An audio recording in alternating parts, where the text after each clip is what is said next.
Hello student, very welcome to our YouTube channel. Diwali की लंबी छुट्टी के बाद आप सभी का आपके अपने यूट्यूब चैनल पर बहुत बहुत स्वागत है। और आज हम कराने वाले हैं सिविल सेवा या आने वाली परीक्षाओं के लिए सामान्य अध्ययन की 100% की सीरीज है। ये 100 क्वेश्चन की सीरीज है जिसमें 50 क्वेश्चन हम पार्ट ए में कराएंगे और 50 क्वेश्चन पार्ट बी में कराएंगे। ठीक है, सामान्य अध्ययन के ये जो क्वेश्चन होंगे बहुत इंपॉर्टेंट क्वेश्चन होने वाले हैं और सिविल सेवा जो यूपीएससी और यूपीपीएससी दोनों के लिए ही महत्वपूर्ण है ये क्वेश्चन। ठीक है, ये कर लेंगे और उसके बाद जैसे आप कमेंट करके बताएंगे कि अगर आपको कॉन्सेप्ट वाइज इंडियन ज्योग्राफी या वर्ल्ड ज्योग्राफी का अगर पढ़ना है तो कमेंट करके आप बताएं, तो हम कल से वो स्टार्ट कर देंगे। ठीक है, आज पढ़ लेते हैं हम सामान्य अध्ययन के इंपॉर्टेंट क्वेश्चन। आपने देखा होगा जैसे मैंने टेस्ट सीरीज आपको करवाई थी। ठीक है, पीसीएस में काफी क्वेश्चन उससे हुबहू मिले थे। ठीक है, उस अगर हम वो क्वेश्चन पूरे कर लेते हैं किसी भी टॉपिक का, तो उसमें से क्वेश्चन अपने आप ही, जब हमें कॉन्सेप्ट पता है तो क्वेश्चन तो अपने आप ही बना लेंगे हम। ठीक है, तो आज हम करने वाले हैं क्या है, सामान्य अध्ययन के 100 क्वेश्चन की सीरीज है जिसमें 50 क्वेश्चन हम करेंगे। ठीक है, स्टार्ट कर लेते हैं। आज क्वेश्चन नंबर फर्स्ट देख लेते हैं क्या है। क्वेश्चन नंबर फर्स्ट में है, ठीक है, आपने देखा होगा पीसीएस में इस तरह आज आयोग ने, जिस तरह से पीसीएस का पेपर हुआ है, आयोग ने इस बार अपना पैटर्न बिल्कुल ही चेंज कर दिया है। ठीक है, चेंज हुआ है पैटर्न बिल्कुल ही। तो इस तरह से पैटर्न जब चेंज हो रहा है उसके अकॉर्डिंग हमको अपनी तैयारी रखनी पड़ेगी। ठीक है, अगर हम अपनी तैयारी अलग नहीं रखेंगे तो फिर प्री क्वालिफाई नहीं हो पाएगा। मेंस की कितनी भी तैयारी कर लें, कितनी भी अच्छी तैयारी कर लें, अगर हमें प्री क्वालिफाई करना है तो उस अकॉर्डिंग हमें तैयारी करनी होगी। ठीक है, उसके लिए सबसे इंपॉर्टेंट क्या है, मॉक टेस्ट लगाएं, प्रैक्टिस टेस्ट लगाएं, प्रैक्टिस सेट लगाएं। ठीक है, जो हम जितने भी सेट आए थे घटना चक्र के वो मैंने कंप्लीट करवा दिए थे। यहाँ तक कि जो मैगजीन में भी सेट आए थे, प्रैक्टिस सेट आए थे, वो भी हम कंप्लीट करवा दिए थे। ठीक है, आज चलते क्वेश्चन नंबर फर्स्ट क्या है देख लेते हैं। फर्स्ट क्वेश्चन नंबर फर्स्ट है, पूछा गया क्या है, लचीली मुद्रास्फीति, इन्फ्लेशन से क्वेश्चन है। लचीली मुद्रास्फीति लक्ष्य FIT फिट के संदर्भ में निम्नलिखित कथनों पर विचार करना है। ठीक है, फर्स्ट स्टेटमेंट है, लचीली मुद्रास्फीति लक्ष्य एक विविध प्रावधान है। सेकंड है, लचीली मुद्रास्फीति लक्ष्य मुख्य रूप से आर्थिक वृद्धि के लिए लक्ष्य पर ध्यान केंद्रित करते हुए मूल्य स्थिरता रखने के प्रति सजग रहता है। थर्ड है, इस लक्ष्य के अंतर्गत यह अपेक्षा की जाती है कि भारतीय रिजर्व बैंक उपभोक्ता मूल्य सूचकांक आधारित मुद्रास्फीति दर 4% ±2% पर नियंत्रित रखेगा। ठीक है, फोर्थ में है, लचीली मुद्रास्फीति लक्ष्य मार्च 2027 तक वैध है। उपयुक्त में से कौन से कथन सही है आपको बताना है। ABCD में कौन से सही है आपको बताना है। केवल फर्स्ट एवं सेकंड, केवल थर्ड एवं फोर्थ, केवल सी में दिया गया ऑप्शन में केवल फर्स्ट सेकंड थर्ड, और डी में दिया गया फर्स्ट सेकंड थर्ड और फोर्थ सभी। बताइए क्या हो जाएगा इसका आंसर, क्या हो जाएगा फर्स्ट का। ठीक है, आइए पढ़ लेते हैं दोबारा से, एक मिनट।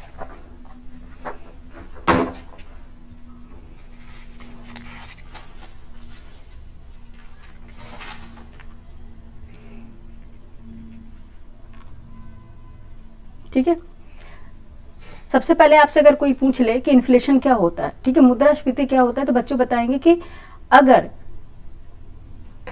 वस्तुओं या सेवाओं का मूल्य बढ़ रहा है, ठीक है, तो ये मुद्रास्फीति है। ठीक है, अगर डिमांड सप्लाई से ज्यादा है, मुद्रास्फीति है। अगर मार्केट में मनी सप्लाई अधिक है, ठीक है, डिमांड से, तो क्या है ये, मुद्रास्फीति से बोलते हैं इन्फ्लेशन। ठीक है, सिंपल शब्दों में बता दिया आपको। फर्स्ट देखिए, लचीली मुद्रास्फीति लक्ष्य एक विविध प्रावधान है। ठीक है, ये विधिक प्रावधान है। ठीक है, बिल्कुल सही है।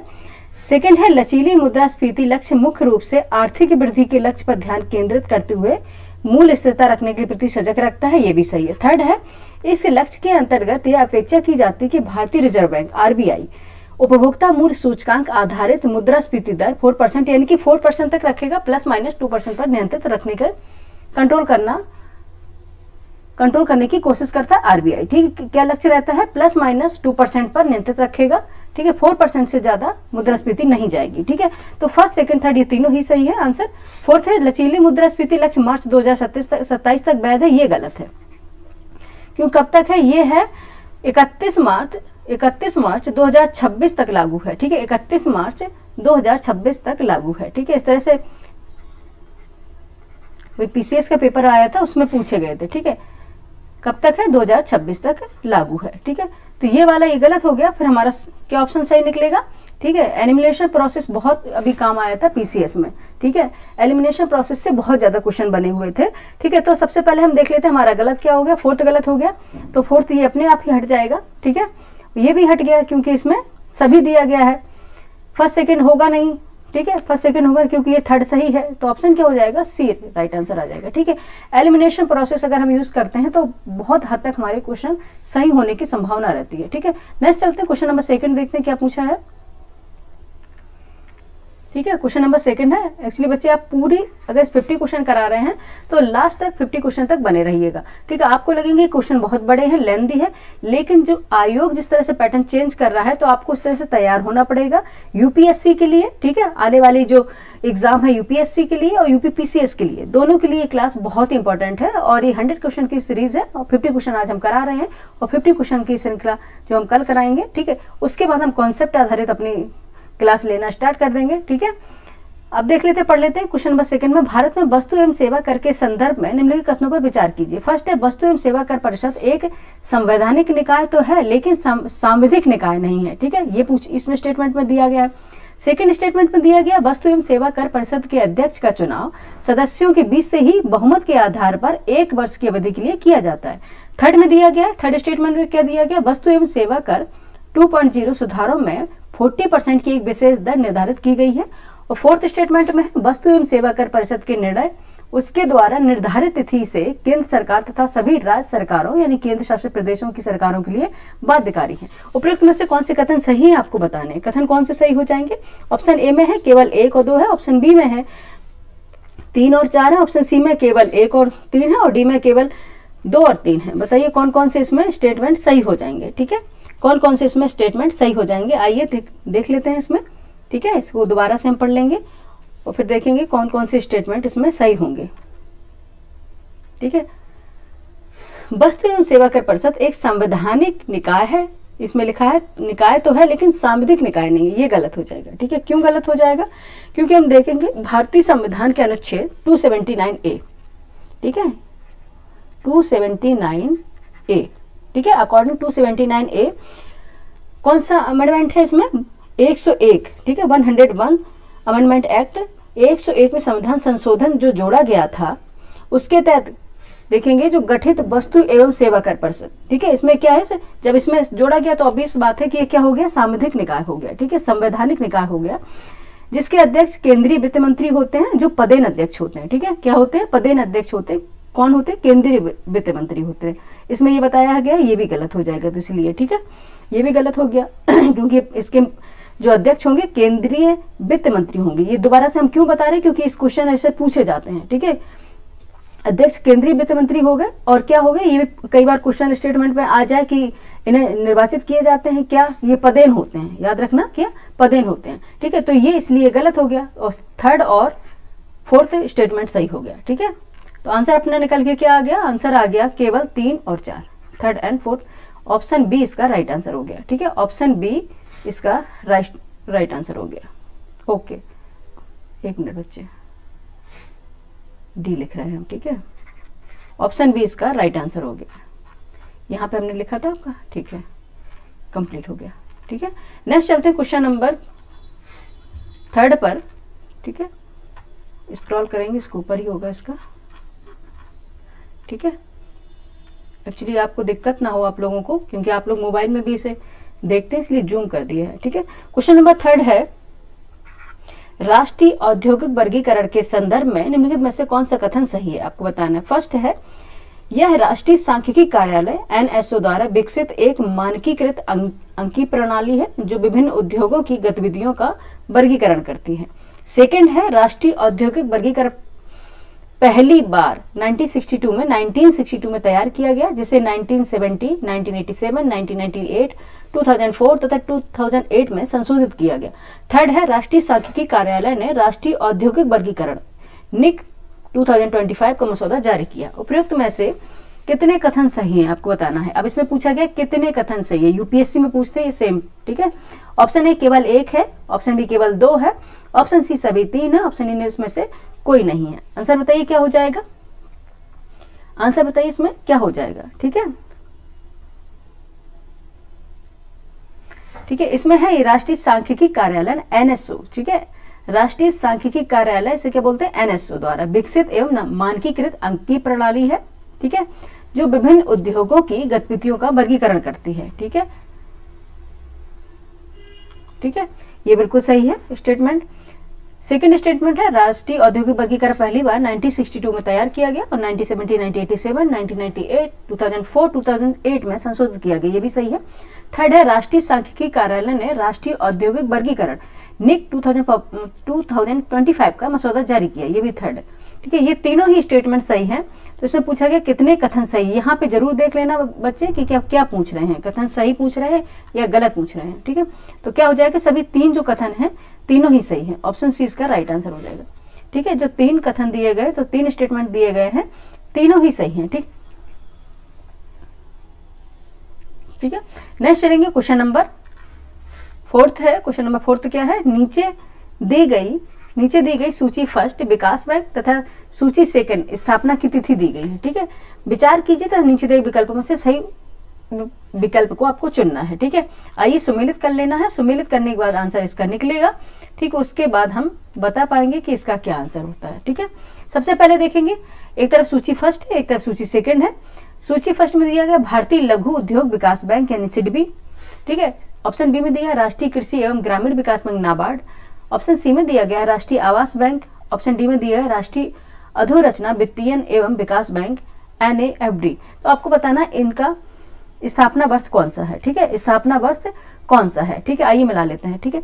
भारतीय लघु उद्योग विकास बैंक सिडबी, इसकी स्थापना कब हुई थी, इसकी हुई थी 2 अप्रैल 1990 यानी कि 1990 में हुई थी, ठीक है। इसको यहाँ मिला लेते हैं थर्ड से, ठीक है, इसको थर्ड से मिला लेते हैं। तो यहाँ पे आ गया क्या, 3 आ गया, ठीक है, यहाँ पे लिख देते 3। उसके बाद आएगा राष्ट्रीय कृषि एवं ग्रामीण विकास बैंक नाबार्ड, ठीक है, नाबार्ड आ गया। और इसकी कब हुई थी, इसकी हुई थी नाबार्ड की सभी को पता है 12 जुलाई, ठीक है, 12 जुलाई 1982 को, ठीक है, यहाँ फर्स्ट आ गया। थर्ड है राष्ट्रीय आवास बैंक। राष्ट्रीय आवास बैंक की कब हुई थी, राष्ट्रीय आवास बैंक 8 जुलाई, ठीक है, 8 जुलाई 1988 1988 को हुई थी। यहाँ पे हम फोर्थ स्टेटमेंट आ गया, ठीक है, सम्मिलित हो गया। और लास्ट में दिया है राष्ट्रीय अधोरचना वित्तीयन एवं विकास बैंक NFD, इसकी स्थापना कब हुई थी, NABFD, ठीक है, इसकी स्थापना हुई थी। अब बचा कौन सा था, 19 अप्रैल, ठीक है, 19 अप्रैल 2021 को ये 2 आ गया। 3142 जहां पे होगा वही हमारा आंसर हो जाएगा, 3142। Option C is the right answer of this question, ठीक है, option C is the right answer of this question, ठीक है। क्या हो जाएगा, क्वेश्चन नंबर 4 का आंसर क्या हो गया बच्चे, सी हो गया, ठीक है, ओके, ठीक है। नेक्स्ट चलते हैं, क्वेश्चन नंबर 5 है वित्त वर्ष यानी कि फाइनेंशियल ईयर की बात हो रही है। वित्त वर्ष 2025 से 26 के पहले त्रैमास में भारत के विदेशी विनिमय के प्रारक्षित भंडार में वृद्धि देखी गई। इसके लिए, ठीक है, एक्चुअली हिंदी काफी टफ है, इसमें लिखी हुई है, ठीक है, क्योंकि अनुवाद किया जाता है इंग्लिश से, ठीक है। इसको हम जूम कर लेते हैं एक बार बच्चे,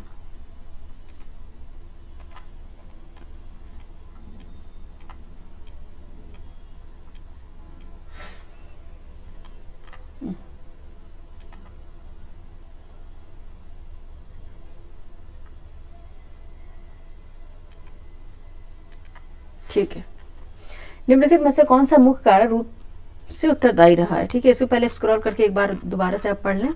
क्वेश्चन क्या था कि वित्त वर्ष 2025-26 के पहले त्रैमास में भारत के विदेशी विनिमय के प्रारक्षित भंडार में वृद्धि देखी गई। इसके लिए, अब स्क्रॉल कर लेते हैं, इसके लिए निम्नलिखित में से कौन सा कारण मुख्य रूप से उत्तरदायी रहा है, ठीक है। आप इसमें बताया रेमिटीज जो आते हैं, ठीक है, इसके लिए क्या उत्तरदायी रहा है। फर्स्ट है अमेरिकी डॉलर का अधिमूल्यन, ठीक है। सेकंड है सोने की कीमतों में उछाल यानी कि गोल्ड की कीमतों में उछाल। थर्ड है निर्यातों में वृद्धि।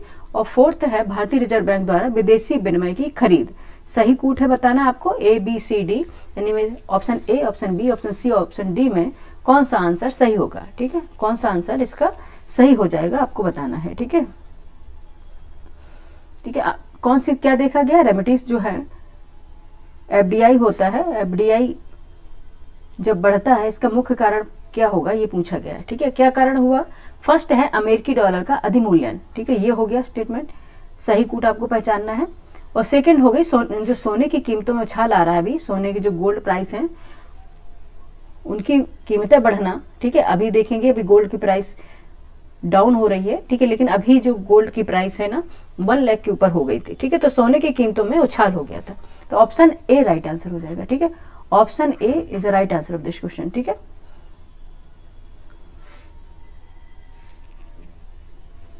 ठीक है, अब आपको बता दें कि वित्त वर्ष जो 2025-26 के पहले त्रैमास में विदेशी विनिमय जो एफडीआई था उसका भंडार बढ़ गया था। कितना बढ़ गया था? $29.8 बिलियन, ठीक है, जिसमें वृद्धि हो गई थी,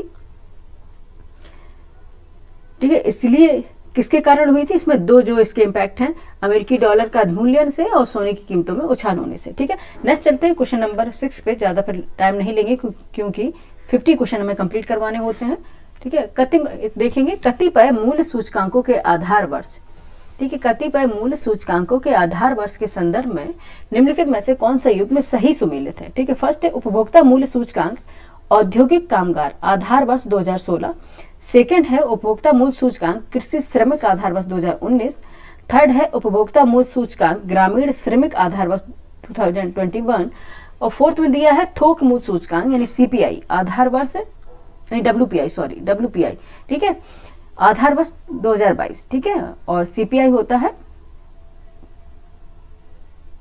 ये सीपीआई है, और WPI थोक मूल्य सूचकांक, ठीक है। सही कूट आपको चुनना है, option A, option B, option C, option D में क्या आंसर राइट होगा, ठीक है।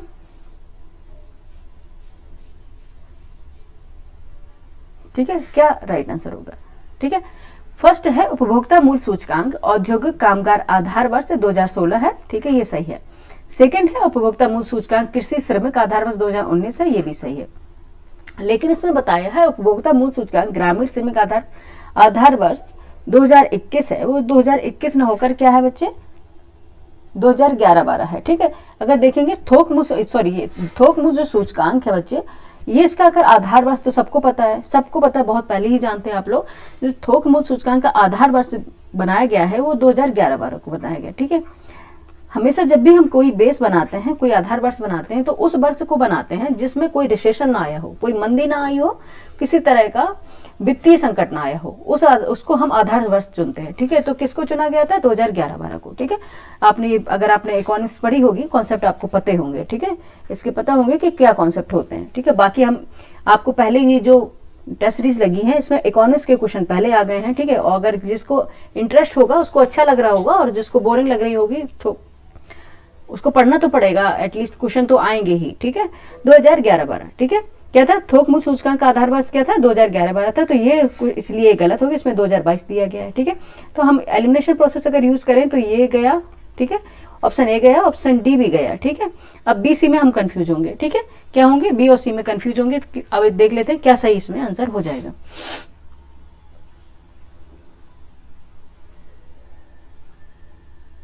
ठीक है, और इसमें बताया गया उपभोक्ता मूल्य सूचकांक ग्रामीण श्रमिक आधार वर्ष 2021 है, ठीक है। क्या बताया है? 2021 है, जो क्या है 2019 है, ठीक है, 2019 है, ठीक है। यहाँ पे लिख देते हैं 2019 है, ठीक है, इसलिए ये गलत हो गया है। तो जब ये दोनों ही गलत हो गए हैं तो आंसर हमारा हो जाएगा फर्स्ट एंड सेकंड, जिसमें होगा ऑप्शन सी होगा, ठीक है। ऑप्शन सी इसका राइट आंसर हो जाएगा, ऑप्शन सी राइट आंसर हो जाएगा, ठीक है। नेक्स्ट चलते हैं क्वेश्चन नंबर 7, ठीक है। कुछ 8-10 क्वेश्चन बच्चे ऐसे हैं जो इकोनॉमिक्स से लिए गए हैं, बाकी फिर क्वेश्चन चेंज हो जाएंगे, ठीक है। क्वेश्चन नंबर 7 है बेरोजगारी, ठीक है। बेरोजगारी के विभिन्न स्वरूपों के संदर्भ में सूची फर्स्ट है बेरोजगारी का प्रकार एवं सूची सेकंड में संबंध पर विचार करके उत्तर देना है आपको, सही विकल्प चुनना है आपको, ठीक है। बेरोजगारी अनएम्प्लॉयमेंट, ठीक है। सूची फर्स्ट है, सूची सेकंड है। सूची फर्स्ट में है, देखेंगे संरचनात्मक बेरोजगारी है, प्रच्छन्न बेरोजगारी है, ठीक, घर्षणात्मक बेरोजगारी है, मौसमी बेरोजगारी है, ठीक है। इसके आपको संबंध देखना कब ये पाई जाती है, ठीक है, इसके प्रभाव क्या होते हैं, ठीक है, क्या इसकी पहचान होती है, इसे आपको सम्मिलित करना है, ठीक है। सबसे पहले देख लेते हैं, ठीक है, सबसे पहले देख लेते हैं संरचनात्मक बेरोजगारी, ठीक है। संरचनात्मक बेरोजगारी होती है, ये देश की आर्थिक संरचना से मिलाएंगे इसको, देश की आर्थिक संरचना, ठीक है, जिसे बोलेंगे संरचनात्मक बेरोजगारी, ठीक है। ये हो गया 2, ठीक है, यहाँ पर 2 आ जाएगा पहले। फिर प्रच्छन्न बेरोजगारी कहाँ देखी जाती है? डिसएंगेज्ड बेरोजगारी होती है, अनएम्प्लॉयमेंट होता है, ये कहाँ पे देखी जाएगी? ठीक है, बताइए कहाँ पे देखी जाएगी? ये कृषि क्षेत्र में देखेंगे, एग्रीकल्चर सेक्टर में ये पाई जाती है मोस्टली। ठीक है, तो क्या हो जाएगा? 1 हो जाएगा यहाँ पे। अब बात करें घर्षणात्मक जो बेरोजगारी है, ये कहाँ पे देखी जाती है? ये देखी जाएगी बाजार दशाओं में परिवर्तन। ठीक है, जब बाजार की जो स्थितियां होती हैं उसमें चेंजेस आए तो ये फिर कौन सी बेरोजगारी आती है? घर्षणात्मक बेरोजगारी आती है। ठीक है, तो यहाँ पे क्या हो जाएगा? 4 आ जाएगा। लास्ट में होती है मौसमी बेरोजगारी, मौसम के अकॉर्डिंग जो बेरोजगार हो जाना उनको बोलते हैं मौसमी बेरोजगारी। ठीक है, ये कहाँ पे मिलता है? चीनी मिलों में कार्यरत जो श्रमिक होंगे वहां पे। ठीक है, क्योंकि ये एक पर्टिकुलर मौसम में इनको रोजगार मिलता है। ठीक है, और बाकी मौसम में ये लोग बेरोजगार रहते हैं, तो इसको बोलते हैं मौसमी बेरोजगारी। ठीक है, तो क्या होता है? ये 3 हो जाएगा यहाँ पे, 2143 2143। ऑप्शन बी इसका राइट आंसर हो जाएगा। ठीक है, option B is the right answer of this question. ठीक है, 7 का आंसर क्या हो गया? बी हो गया। ठीक है, देख लीजिएगा, क्वेश्चन अच्छा है। नेक्स्ट देखेंगे, क्वेश्चन नंबर 8 है, राजकोषीय घाटे को, फिस्कल डेफिसिट की बात हो रही है, राजकोषीय घाटे को नियंत्रित करने के लिए अपनाए जा सकने वाले उपायों के संदर्भ में निम्नलिखित विकल्पों पर विचार कीजिए। फर्स्ट है रेपो दर में वृद्धि करना। ठीक है, रेपो दर में वृद्धि करना, रेपो रेट में वृद्धि करना। और सेकंड है सार्वजनिक वितरण प्रणाली में संसाधनों के रिसाव को रोकना। ठीक है, थर्ड है, यहाँ पे हम स्क्रॉल कर लेंगे, इसका थर्ड यहाँ पे आएगा बच्चे, ये आयात शुल्कों में कमी करना। और फोर्थ में सब्सिडी में वृद्धि करना। सही कूट आपको बताना है, A, option B, option C, option D में क्या सही हो जाएगा आपको बताना है। ठीक है, ठीक है, क्या सही हो जाएगा? अगर राजकोषीय घाटे को नियंत्रित करना है तो कौन से हमें उपाय अपनाने पड़ेंगे, इसमें कौन से उपाय होंगे वो हमें बताने हैं। ठीक है, कौन से उपाय होंगे? पहले तो होगा कि रेपो दर में वृद्धि कर देंगे। ठीक है, रेपो दर में वृद्धि करेंगे। ठीक है, रेपो रेट में वृद्धि करेंगे। सेकंड होगा सार्वजनिक वितरण प्रणाली यानी कि पीडीएस, पब्लिक डिस्ट्रीब्यूशन सिस्टम। ठीक है, पीडीएस प्रणाली में संसाधनों के रिसाव को रोकना। ठीक है, जो संसाधन के रिसाव को देखेंगे। ठीक है, जैसे कि जो भी रिसोर्सेस होते हैं, जैसे पीडीएस सिस्टम में आपने देखा होगा गांव में कोटे वगैरह होते हैं लोगों को चीनी चावल वगैरह ये देने के लिए।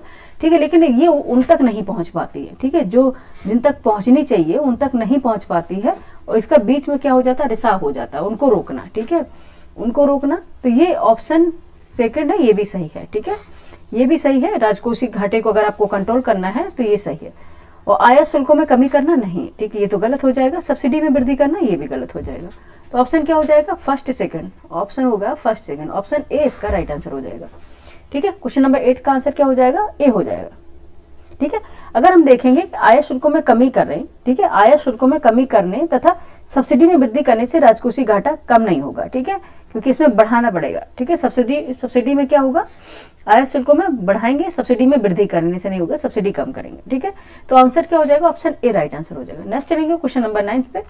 क्वेश्चन नंबर 9 फटाफट करेंगे, लेंथी क्वेश्चन है। ठीक है, क्वेश्चन नंबर 9 है, निम्नलिखित कार्यक्रमों पर विचार कीजिए। ठीक है, फर्स्ट है प्रधानमंत्री वय वंदना योजना, सेकंड है प्रधानमंत्री ग्राम सड़क योजना, थर्ड है सुकन्या समृद्धि खाता योजना, और फोर्थ है पीएम श्री योजना जो भी है।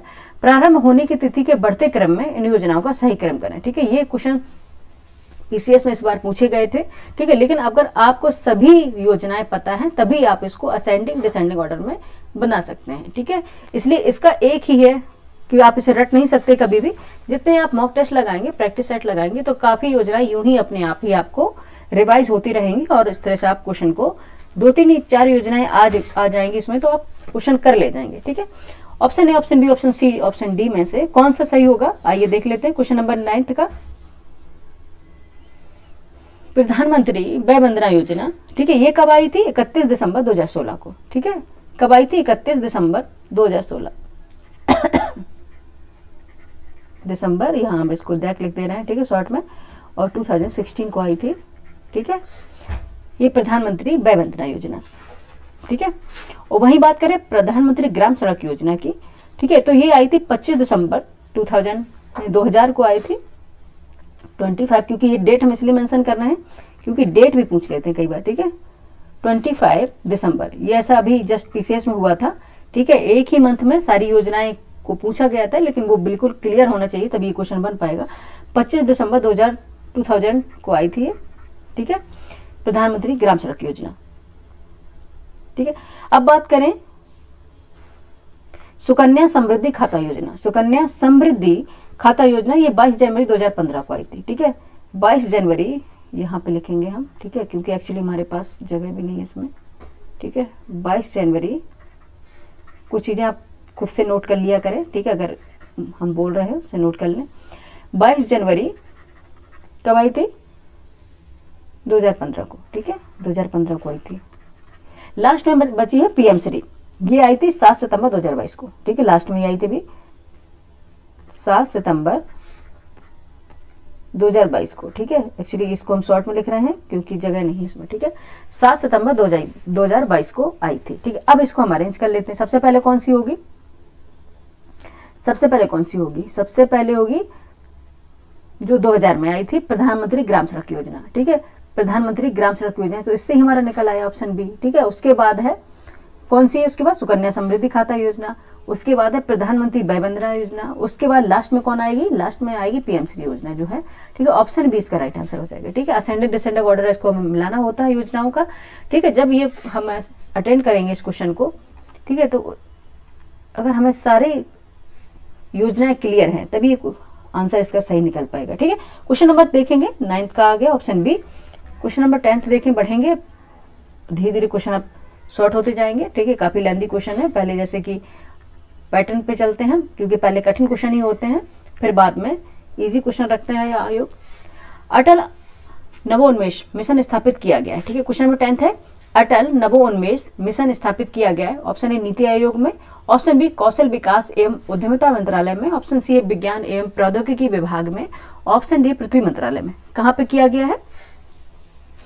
अटल नवोन्मेष मिशन कहाँ पे स्थापित किया गया है? ये किया गया नीति आयोग में। कहाँ किया गया है? नीति आयोग में, ठीक है। लोग अगर इसको अगर आप नहीं पता होगा तो आप क्या लगाएंगे? अटल नवोन्मेष विज्ञान एवं प्रौद्योगिकी विभाग लगा देंगे, गलत हो जाएगा आपका क्वेश्चन। ऑप्शन ए होगा, ठीक है, नीति आयोग ने, ठीक है।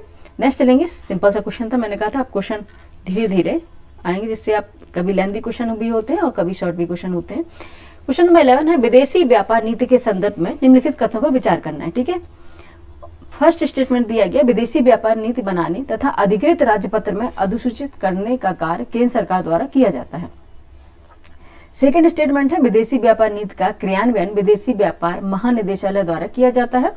और थर्ड स्टेटमेंट में दिया गया, 31 मार्च 2023 को घोषित नई विदेशी व्यापार नीति की अवधि 2023-24 से 2027-28 है। सही कूट आपको बताना है क्या हो जाएगा? Option A, option B, option C, option D में से आंसर बताइएगा आपको क्या सही हो जाएगा, ठीक है। ठीक है, देखेंगे कि जो नई विदेशी व्यापार नीति बनाई गई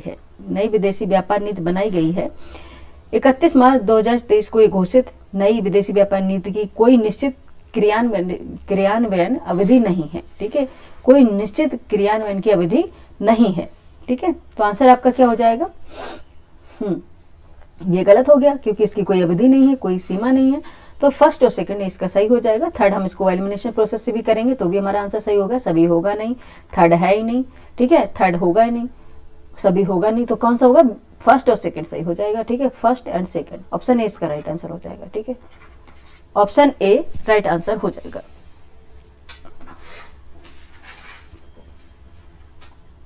नेक्स्ट चलते हैं, क्वेश्चन नंबर 12 है।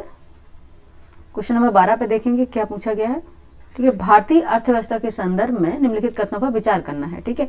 फर्स्ट है कॉल मनी, मांग मुद्रा जिसे कहते हैं, अंतर बैंक लेन देन के लिए अल्पकालीन वित्त है, ठीक है। सेकंड है कॉमर्शियल पेपर, अल्पकालीन असुरक्षित प्रोमिजरी नोट है, ठीक है। थर्ड है जीरो कूपन बॉन्ड, वाणिज्यिक बैंकों द्वारा निगमों को जारी किया जाता है।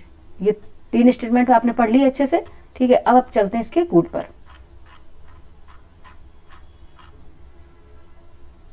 ठीक है। 1 मिनट, आधा कूट इधर दे दिया है, मैगजीन में ऐसे ही करते हैं, ठीक है। थर्ड क्या था? जीरो कूपन बॉन्ड, वाणिज्यिक बैंकों द्वारा निगमों को जारी किए, ठीक है, जारी किए जाने वाले, आधा स्टेटमेंट यहां दिया गया, किए जाने वाले ब्याज अर्जित करने वाले अल्पकालीन बॉन्ड है, ठीक है। थर्ड में दिया गया है। फोर्थ स्टेटमेंट और है, एक और दिया गया स्टेटमेंट, सर्टिफिकेट ऑफ डिपॉजिट, दीर्घकालीन उपकरण जिन्हें भारतीय रिजर्व बैंक द्वारा निगमों को जारी किया जाता है। सही कूट आपको बताना है, ए बी सी डी में से क्या सही हो जाएगा? Option A B C D में से क्या सही हो जाएगा, ठीक है, बताइए क्या होगा सही। ठीक है, आइए देख लेते हैं इसको, फिर से हमें स्क्रॉल करना पड़ेगा, नीचे चलना पड़ेगा, ठीक है। कॉल मनी यानी मुद्रा मांग अंतर बैंक लेन देन के लिए अल्पकालीन वित्त है, बिल्कुल सही है। सेकंड है कॉमर्शियल पेपर अल्पकालीन असुरक्षित प्रोमिजरी जो नोट होता है, ये भी सही है। इसमें दिया गया जीरो कूपन बॉन्ड वाणिज्यिक बैंकों द्वारा निगमों को जारी किए जाते हैं, ये गलत है, अभी बताएंगे क्यों, ठीक है। और लास्ट में देखेंगे, लास्ट में क्या था, सर्टिफिकेट ऑफ डिपॉजिट दीर्घकालीन उपकरण जिन्हें भारतीय रिजर्व बैंक द्वारा निगमों को जारी किया जाता है, ये भी गलत है, ठीक है, ये भी गलत है। तो अगर फोर्थ और थर्ड गलत हो जाएगा, ठीक है, तो ये इसमें से आंसर क्या निकल के आएगा हमारा, क्वेश्चन नंबर 12 का आंसर निकल के आएगा सी, ठीक है, केवल एक और दो, ठीक है, केवल एक और दो, ऑप्शन सी इसका राइट आंसर हो जाएगा, ठीक है। ठीक है, आपको बता दें जो जीरो कूपन बॉन्ड होते हैं वो केंद्र सरकार की ओर से भारतीय रिजर्व बैंक तथा निगमित निकायों द्वारा जारी किए जाते हैं, ठीक है। और जिसे देखेंगे सर्टिफिकेट ऑफ डिपॉजिट अनुसूचित वाणिज्य बैंक द्वारा जारी किए जाते हैं, ठीक है। किसी के सर्टिफिकेट ऑफ डिपॉजिट अनुसूचित वाणिज्य बैंक द्वारा जारी किए जाते हैं, इसमें क्या कहा गया था, भारतीय रिजर्व बैंक द्वारा नहीं, अनुसूचित वाणिज्य बैंक द्वारा जारी किए जाते हैं, ठीक है। इसलिए ये क्या हो गया, दोनों कॉन्ट्राडिक्टरी हो गए, ठीक है, ये गलत हो गया, दोनों ही इन्होंने ऊपर नीचे दोनों ही अलग अलग लिख दिए थे, ठीक है। ऑप्शन हो गया कि अपना सी हो गया, ठीक है। नेक्स्ट चलेंगे क्वेश्चन नंबर 13 पे, निम्नलिखित कथनों पर विचार कीजिए। क्वेश्चन नंबर क्या है, निम्नलिखित कथनों पर विचार कीजिए, कितना विचार करवाएंगे, ठीक है। क्वेश्चन नंबर फर्स्ट है, भारत के उपराष्ट्रपति के चुनाव की यह पद्धति भारत के राष्ट्रपति के चुनाव की पद्धति के समान ही है, ठीक है। सेकंड स्टेटमेंट है, उपराष्ट्रपति के निर्वाचन मंडल में संसद के दोनों सदनों के निर्वाचित और मनोनीत सदस्य शामिल होते हैं। थर्ड है, उपराष्ट्रपति का चुनाव एकल संक्रमणीय मत के माध्यम से आनुपातिक प्रतिनिधित्व प्रणाली के अनुसार होता है या मतदान गुप्त होता है। उपरोक्त कथनों में से कौन से सही हैं, A B C, option D में से क्या सही हो जाएगा, ठीक है। अब यहाँ पे इकोनॉमिक्स के क्वेश्चन खत्म हुए, अब हम एंटर कर रहे हैं पॉलिटी के क्वेश्चन पे, ठीक है। ये तो सभी लोगों के पंखा चला दो, ठीक है। पॉलिटी के क्वेश्चन पे एंटर करके बताइए क्या हो जाएगा।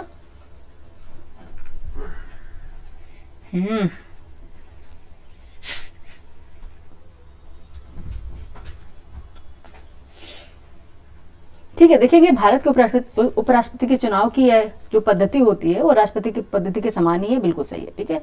किससे होती है, एकल संक्रमणीय मत प्रणाली होती है जो उपराष्ट्रपति की चुनाव प्रणाली होती है, ठीक है। सेकंड है, ये उपराष्ट्रपति के निर्वाचन मंडल में संसद के दोनों सदनों के निर्वाचित मनोनीत जो सदस्य होते हैं शामिल होते हैं, ठीक है।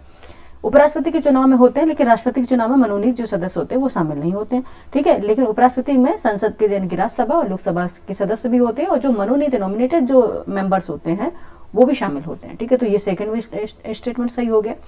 थर्ड स्टेटमेंट में दिया गया उपराष्ट्रपति का चुनाव एकल संख्यमणि मत के माध्यम से आनुपातिक प्रतिनिधित्व प्रणाली के अनुसार होता है या मतदान गुप्त होता है, ये भी सही है, ठीक है। ये मतदान गुप्त होता है और एकल संख्यमणि मत द्वारा इनका चुनाव किया जाता है, जिससे कि आपको उनके वरीयता क्रम में जैसे चुनाव करेंगे आप राष्ट्रपति और उपराष्ट्रपति को, तो आपको फर्स्ट रैंक पे रखना किसको, सेकंड रैंक पे किसको रखना, थर्ड रैंक पर किसको रखना, फोर्थ रैंक पर किसको रखना, इस तरह से चुनाव वो प्रक्रिया होती है, ठीक है। इसकी काफी लंबी प्रोसेस है, बताने में टाइम लग जाएगा, ठीक है। तो क्या हो जाएगा, ये तीनों ही सही हो जाएंगे, ठीक है।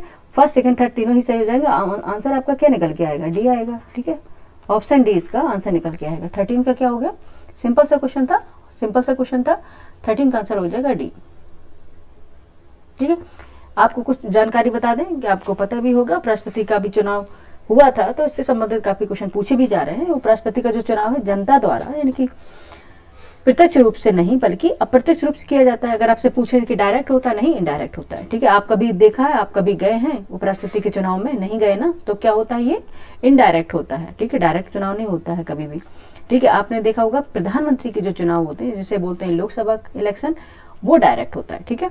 उसके बाद कहेंगे इसका चुनाव संसद के दोनों सदनों से मिलकर बने एक निर्वाचन मंडल द्वारा किया जाता है, ठीक है। संसद के जो दोनों सदन होते हैं, जो राज्यसभा लोकसभा, उनसे जो मिलकर जो निर्वाचन मंडल बनाया जाता है उसके द्वारा ये इलेक्शन किया जाता है उपराष्ट्रपति का, ठीक है। उपराष्ट्रपति के चुनाव में राज्य विधानसभाओं के सदस्य शामिल नहीं होते हैं, याद रखना, ठीक है। राज्य जो विधानसभा की है उसमें देखेंगे जो राष्ट्रपति का चुनाव होता है उसमें सभी विधानसभाओं के सदस्य भी होते हैं और दिल्ली और पुदुचेरी की विधानसभाओं के सदस्य होते हैं, लेकिन उपराष्ट्रपति में ऐसा नहीं है, क्योंकि जब संविधान लिखा जा रहा था उसमें ये बताया गया था कि अगर उपराष्ट्रपति का चुनाव फिर बहुत खर्चीला हो जाएगा, क्योंकि इसमें जरूरत नहीं है विधानसभाओं को शामिल करने का, ठीक है। इसलिए इसमें देखेंगे कि विधानसभाएं इसमें शामिल नहीं होती हैं, ठीक है।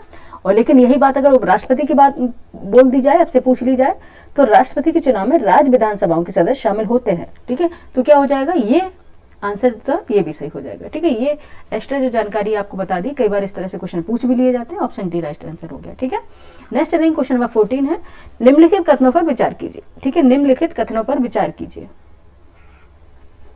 फर्स्ट है, कृष्णमूर्ति बनाम शिव कुमार एवं अन्य मामलों में सर्वोच्च न्यायालय ने माना कि नामांकन पत्र दाखिल करते समय उम्मीदवार के आपराधिक इतिहास का खुलासा करना कानून द्वारा अनिवार्य है। सेकंड बताएगा, अनुच्छेद 102 संसद के किसी भी सदन की सदस्यता के लिए अयोग्यता के आधारों को सूचीबद्ध करता है। उपरोक्त कथनों में से कौन से सही हो जाएंगे? Option A, option B, option C और ऑप्शन डी में क्या राइट आंसर होगा आपको बताना है, ठीक है। क्या हो जाएगा, क्या हो जाएगा, ठीक है। फर्स्ट स्टेटमेंट सही है, कृष्णमूर्ति बनाम शिव कुमार एवं अन्य मामलों में सर्वोच्च न्यायालय ने माना कि नामांकन पत्र दाखिल करते समय उम्मीदवारों के आपराधिक इतिहास का खुलासा करना कानून द्वारा अनिवार्य किया गया है, ठीक है। सेकंड है, अनुच्छेद 102 संसद के किसी भी सदन की सदस्यता के लिए अयोग्यता के आधारों को सूचीबद्ध करता है, ये भी सही है, ठीक है। कौन से कथन अब सही हो गया? तो ऑप्शन सी, 1 और 2 दोनों सही है, ठीक है। दोनों बोथ है करेक्ट, बोथ आर करेक्ट, ठीक है। 14 का आंसर सी हो जाएगा, ठीक है। कृष्णमूर्ति बनाम शिव कुमार एवं अन्य मामलों में देखेंगे, सर्वोच्च न्यायालय ने माना है कि जो नामांकन पत्र है दाखिल करते समय उम्मीदवारों के आपराधिक इतिहास का रिकॉर्ड यानी खुलासा करना अनिवार्य कर दिया गया, ठीक है। आप देखेंगे आर्टिकल 102 102 संसद के किसी भी सदन की सदस्यता के लिए अयोग्यता के आधारों को सूचीबद्ध करता है, ठीक है। संविधान के देखेंगे 130वां संशोधन हुआ है, विधेयक 2025 गंभीर अपराधों 5 वर्ष या उससे अधिक जो कारावास मिलते हैं, ठीक है, उनके आरोप में 30 दिनों तक हिरासत में रहने वाले जो 30 दिन तक हिरासत में रह गए और जो गंभीर आरोप है, जो अभी 130वां संशोधन हुआ था और ये 2025 में जो संशोधन हुआ, अभी पता है हालिया संशोधन हुआ है ये, अगर 30 दिनों तक अपराध यानी कि हिरासत में रह लिया है जिसने, वह प्रधानमंत्री या मुख्यमंत्री पद के लिए दावेदार नहीं हो सकता है, ठीक है। क्या प्रधानमंत्री या मुख्यमंत्री पद के लिए दावेदार नहीं हो सकता है, ठीक है। अगर है तो उसे हटाने का प्रावधान भी है, ठीक है, हटाने का प्रावधान भी है। तो ऑप्शन क्या हो जाएगा? 14 का आंसर क्या हो जाएगा? सी हो जाएगा, ठीक है। क्वेश्चन नंबर 15 है, भारतीय राज्य व्यवस्था के संदर्भ में निम्नलिखित कथनों पर विचार कीजिए। फर्स्ट है, अध्यादेश केवल उन्हीं विषयों पर जारी किया जा सकता है जिन पर संसद को कानून बनाने का अधिकार है, ठीक है, जिस पर संसद को कानून बनाने का अधिकार है। नेक्स्ट स्क्रॉल करेंगे, फर्स्ट स्टेटमेंट देख लिया आप लोगों ने, ठीक है। सेकंड है, राष्ट्रपति के अध्यादेश जारी करने की शक्ति विवेकाधीन नहीं है, ठीक है। थर्ड है, अध्यादेश किसी भी मूल अधिकार को न्यून कर सकता है। उपरोक्त कथनों में से कौन कौन से सही है? अध्यादेश के बारे में क्वेश्चन आया हुआ था, option A, option B, option C, option D, किसमें आया हुआ था कमेंट करके बताएं। अभी हालिया कोई एग्जाम हुआ है, ठीक है, उसमें आया है। Option A, option B, option C, option D, बताइए क्या आंसर हो जाएगा क्वेश्चन नंबर 15 का, ठीक है। आइए देख लेते हैं, जैसे अभी हम इसको स्क्रॉल कर लेते हैं एक बार, ठीक है। अध्यादेश केवल उन्हीं विषयों पर जारी किया जा सकता है जिन पर संसद को कानून बनाने का अधिकार है, ठीक है, ये सही है। सेकंड स्टेटमेंट में क्या दिया गया था कि राष्ट्रपति को अध्यादेश जारी करने की शक्ति विवेकाधीन नहीं है, ठीक है। क्या है ये? जो उनकी विवेकाधीन शक्ति नहीं है, ठीक है, उनके विवेक पर ये आधारित नहीं है।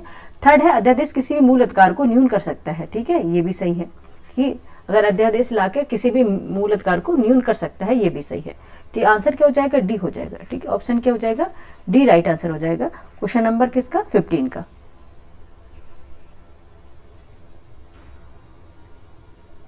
ठीक है। अध्यादेश अगर आपसे पूछा जाए अध्यादेश क्या होता है, ठीक है, तो शासन और कानून के संदर्भ में देखेंगे तो अध्यादेश किसी गैर विधायी प्राधिकरण, ठीक है, जो प्राय सरकार की कार्यकारी शाखा होती है, उनके लिए विशेष परिस्थितियों में पारित किया गया कानून होता है, ठीक है, अध्यादेश। ये एक अध्यादेश क्या होता है? एक तरह के आदेश होता है, ठीक है, ठीक है। और देखेंगे अध्यादेश क्या होता है?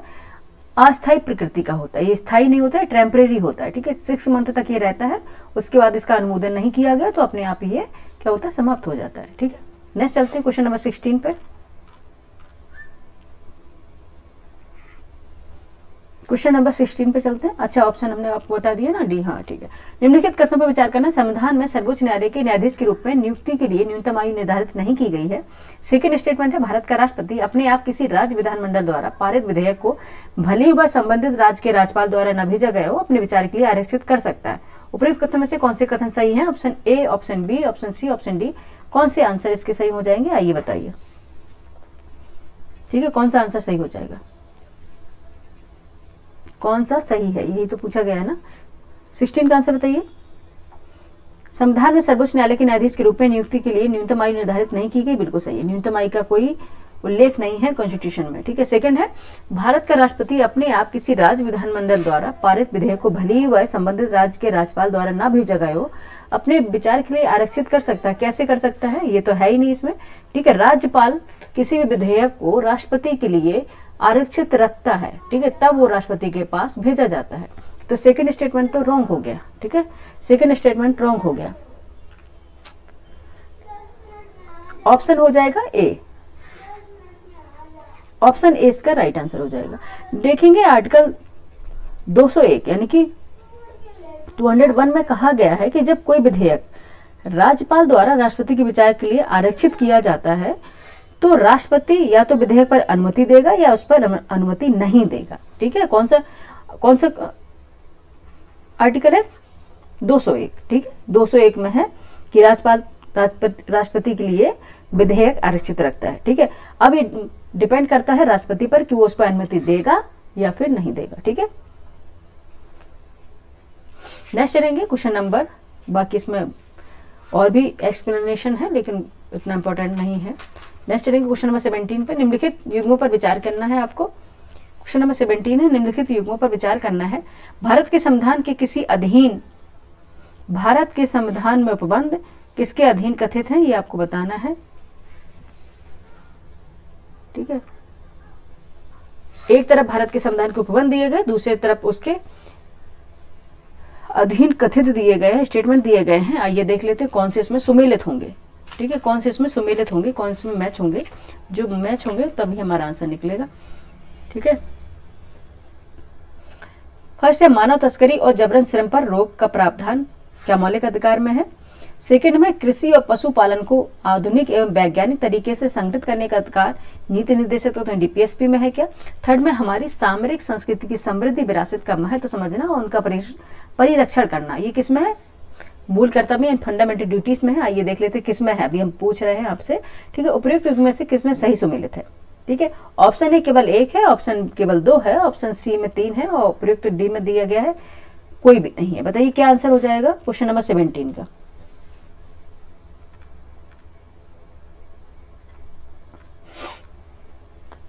ठीक है, आइए देख लेते हैं। ठीक है, मानव तस्करी और जबरन श्रम पर रोक का प्रावधान दिया है मौलिक अधिकार में, फंडामेंटल राइट्स में है। कृषि और पशुपालन को आधुनिक एवं वैज्ञानिक तरीकों से संगठित करने का प्रयास किसमें है? नीति निर्देशक तो डीपीएसपी में है, directive principle of state policy. और थर्ड में है, हमारी सामरिक संस्कृति समृद्धि विरासत का महत्व समझना और उनका परिरक्षण करना मूल कर्तव्य में है, यानी कि फंडामेंटल ड्यूटीज है। ये तीनों ही सुमेलित है बच्चे। ठीक है, तीनों ही सुमेलित। ऑप्शन सी इसका राइट आंसर हो जाएगा। ठीक है, ऑप्शन सी इसका राइट आंसर हो जाएगा। ठीक है,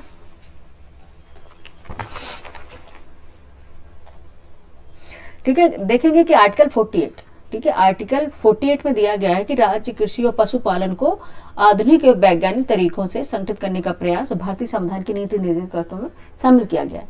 वहीं बात करेंगे हमारी सामरिक संस्कृति की समृद्धि का विरासत का महत्व समझना और उनका परिरक्षण करना मौलिक कर्तव्य के अंतर्गत आता है आर्टिकल 51A। ठीक है, 51A और भाग क्या है? 4A। ठीक है, वहीं बात करेंगे मानव तस्करी और जबरन श्रम पर रोजगार का प्रावधान, ये आर्टिकल 23 में है। ये किसके अंतर्गत है? फंडामेंटल राइट्स के अंतर्गत। ठीक है, मौलिक अधिकार के अंतर्गत आता है। ठीक है, नेक्स्ट चलेंगे क्वेश्चन नंबर 18 में, फटाफट करेंगे, क्वेश्चन काफी है और अभी हम उसके हाफ तक भी नहीं पहुंचे हुए हैं। ठीक है, देख लेते हैं 17 क्वेश्चन हो गया, 18 पे चलते हैं। ठीक है, क्वेश्चन नंबर 18 है, फटाफट करेंगे। ठीक है, अगर हम स्लो पढ़ा रहे हैं तो आप लोग इसको स्पीड में लगाकर देख सकते हैं, आपके पास ऑप्शन है। ठीक है, क्वेश्चन नंबर 18 है, निम्नलिखित कथनों पर विचार कीजिए। फर्स्ट है, राज्य विधानमंडल पंचायतों के चुनाव से संबंधित सभी मामलों के संबंध में प्रावधान कर सकता है। सेकंड है, समय से पूर्व विघटन के बाद पुनर्गठित पंचायत को 5 वर्ष की अवधि 5 वर्ष की पूर्ण अवधि का लाभ नहीं मिलता है। थर्ड है पंचायत सदस्यों की अयोग्यता के सभी प्रश्न राज्य विधानमंडल द्वारा निर्धारित प्राधिकारी को भेजे जाते हैं। उपयुक्त में से कौन से कथन सही है? Option A, option B, option C, option D में कौन सा सही हो जाएगा आपको बताना है। ठीक है, कौन सा सही हो जाएगा आपको बताना है। इसमें बताया गया, यहाँ पे आप देख लेते कौन सा कथन सही नहीं है, आपको बताना है कौन सा कथन सही नहीं है। ठीक है, देख लेते। फर्स्ट स्टेटमेंट है राज्य विधानमंडल पंचायतों के चुनाव से संबंधित सभी मामलों के संबंध में प्रावधान कर सकता है। ठीक है, बिल्कुल सही है।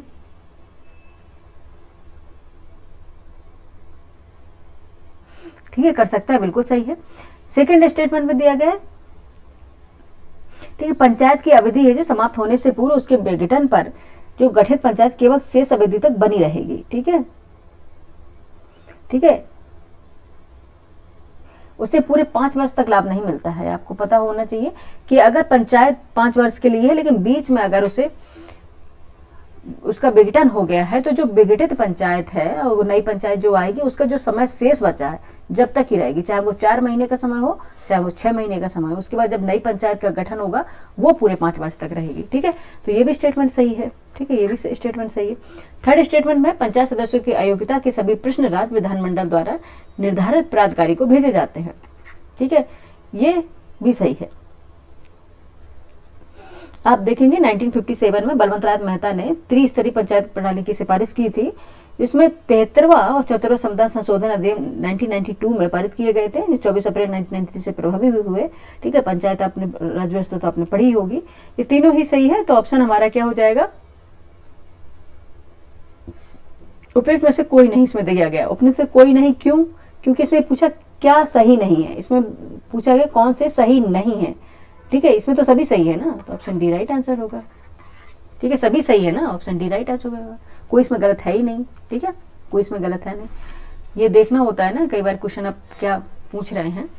क्वेश्चन नंबर 19 लोकसभा के विषय में, सॉरी लोकपाल के विषय में निम्नलिखित कथनों पर विचार करना है। ठीक है, लोकपाल, एक मिनट इसको हम स्क्रॉल करेंगे।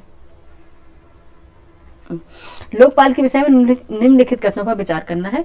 फर्स्ट है, लोकपाल संस्था एक वैधानिक निकाय है जिसकी स्थापना लोकपाल अधिनियम 2013 द्वारा की गई है। सेकेंड है, लोकपाल के अधिकार क्षेत्र में प्रधानमंत्री सम्मिलित होगी सिवाय इससे कि अंतर्राष्ट्रीय संबंध, सुरक्षा, सार्वजनिक व्यवस्था, परमाणु ऊर्जा और अंतरिक्ष से संबंधित भ्रष्टाचार के आरोप हों।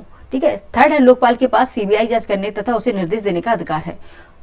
नेक्स्ट देखेंगे उपयुक्त कथनों में से कौन से सही है, आपको बताना। Option A, option B, option C, option D में से कौन से सही हो जाएंगे? क्वेश्चन नंबर 19 का आंसर बताइए। ठीक है, देखेंगे लोकपाल संस्था एक वैधानिक निकाय है जिसकी स्थापना लोकपाल अधिनियम 2013 द्वारा की गई थी। ये स्टेटमेंट सही है। लोकपाल अधिकार क्षेत्र में प्रधानमंत्री सम्मिलित होंगे सिवाय इसके कि अंतर्राष्ट्रीय संबंध, सुरक्षा, सार्वजनिक व्यवस्था, परमाणु ऊर्जा और अंतरिक्ष से संबंधित भ्रष्टाचार का आरोप न हो। थर्ड है, लोकपाल के पास सीबीआई जांच करने तथा उसे निर्देश देने का अधिकार है। तीनों ही स्टेटमेंट ये सही है। कौन से सही, यही पूछा गया था। ऑप्शन डी इसका राइट आंसर हो जाएगा। ठीक है, ऑप्शन डी इसका राइट आंसर हो जाएगा क्वेश्चन नंबर 19 का। ठीक है, बताएंगे कि लोकपाल जो संस्था है एक वैधानिक निकाय है। ठीक है, इसकी स्थापना कब हुई थी? ये 2013 में हुई थी, इसमें बताइए गया स्टेटमेंट में। लोकपाल या जिसे इंग्लिश में ओम्बुड्समैन भी बोलते हैं, ओम्बुड्समैन की शुरुआत कब हुई थी? 1809 में हुई थी, 1809। ठीक है, 1809 में हुई थी, यहाँ पे हम मेंशन कर दे रहे हैं, ये नहीं बताया गया है। ठीक है, 1809 में हुई थी ओम्बुड्समैन की संस्था की शुरुआत। ठीक है, अगर इससे पूछे चाहे, एक बार पूछा भी गया है पीसीएस में, लोकपाल एक बहुसदस्यीय निकाय है जिसका गठन कब हुआ था? 1809 में हुआ था, जिसका गठन एक चेयरपर्सन और अधिकतम 8 सदस्यों द्वारा होता है। ठीक है, जो 8 सदस्य होते हैं इसके मेंबर होते हैं। ठीक है, ओम्बुड्समैन।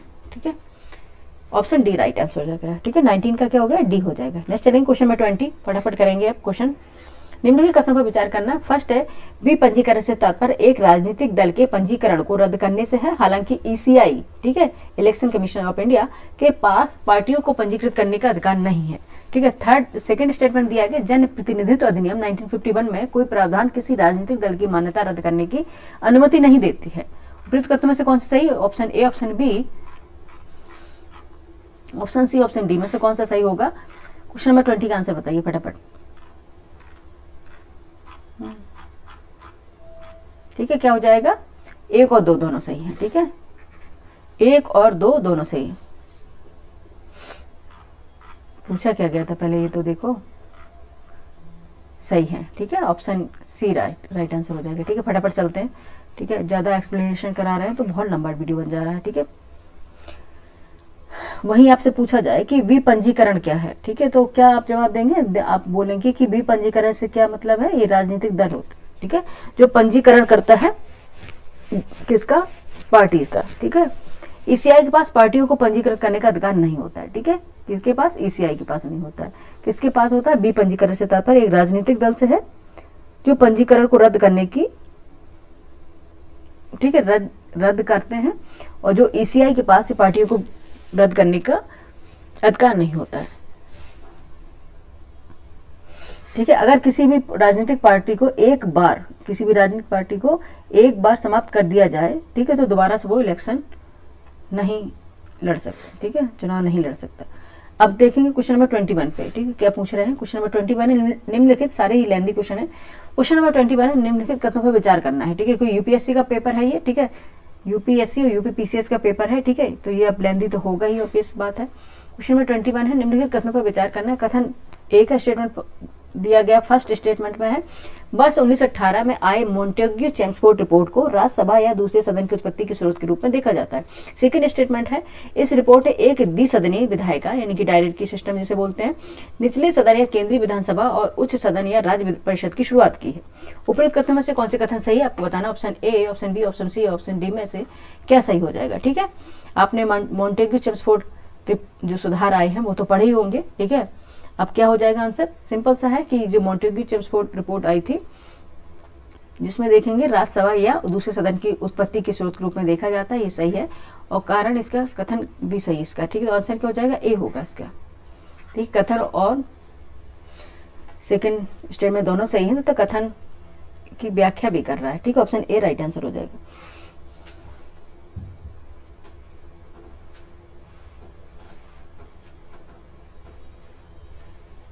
ठीक है, नेक्स्ट चलेंगे। क्वेश्चन नंबर 21 हो गया, 22 पे चलेंगे। क्वेश्चन नंबर 22 है, यहाँ पे इसको इरेज करना पड़ेगा, 1 मिनट, इसको मैं इरेज कर दे रहे हैं भाई।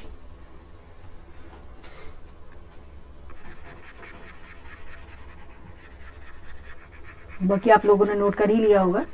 ठीक है,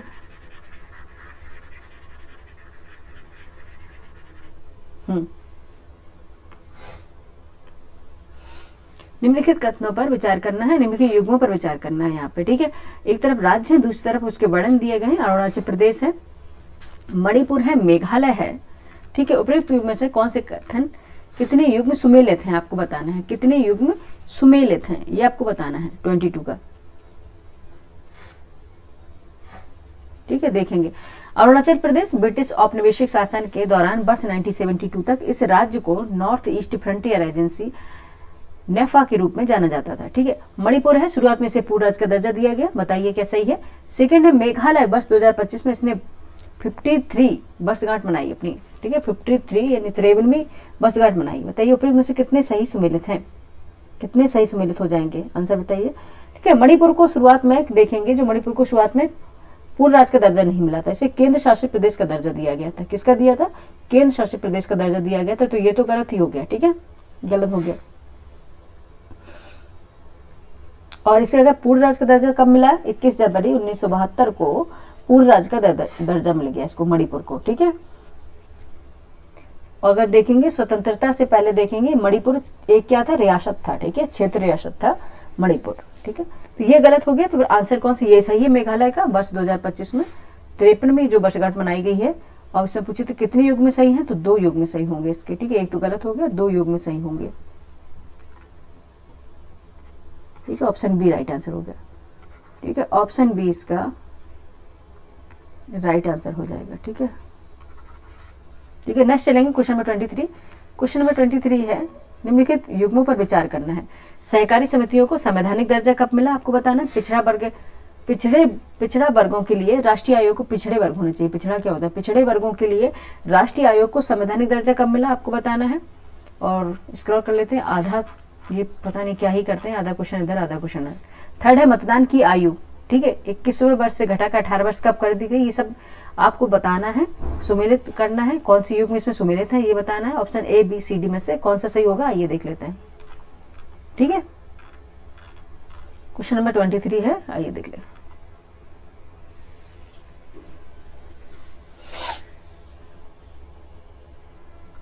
सहकारी समितियों, ठीक है, सहकारी समितियों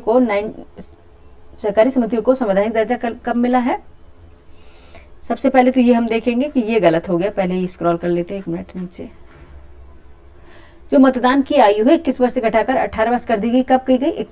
जो 61वां संविधान संशोधन था उसके बाद, उसके द्वारा की गई। ये 62वां नहीं, 61वां है, ठीक है। ये तो पढ़ पढ़ के आप लोग भी बोर हो गए होंगे, कितने बारी क्वेश्चन आया, ठीक है। 61वां संविधान संशोधन है, 61वां संविधान संशोधन अधिनियम 1988 के अंतर्गत मतदान की जो आयु है 21 वर्ष से घटाकर क्या कर दी गई थी? 18 वर्ष कर दी गई थी, ठीक है। पहले ये राइट्स नहीं था, ठीक है। और सेकंड में देखेंगे जो 102 संविधान संशोधन अधिनियम में 2018 के अंतर्गत पिछड़े वर्ग के लिए राष्ट्रीय आयोग को संवैधानिक दर्जा प्रदान किया गया था, ठीक है।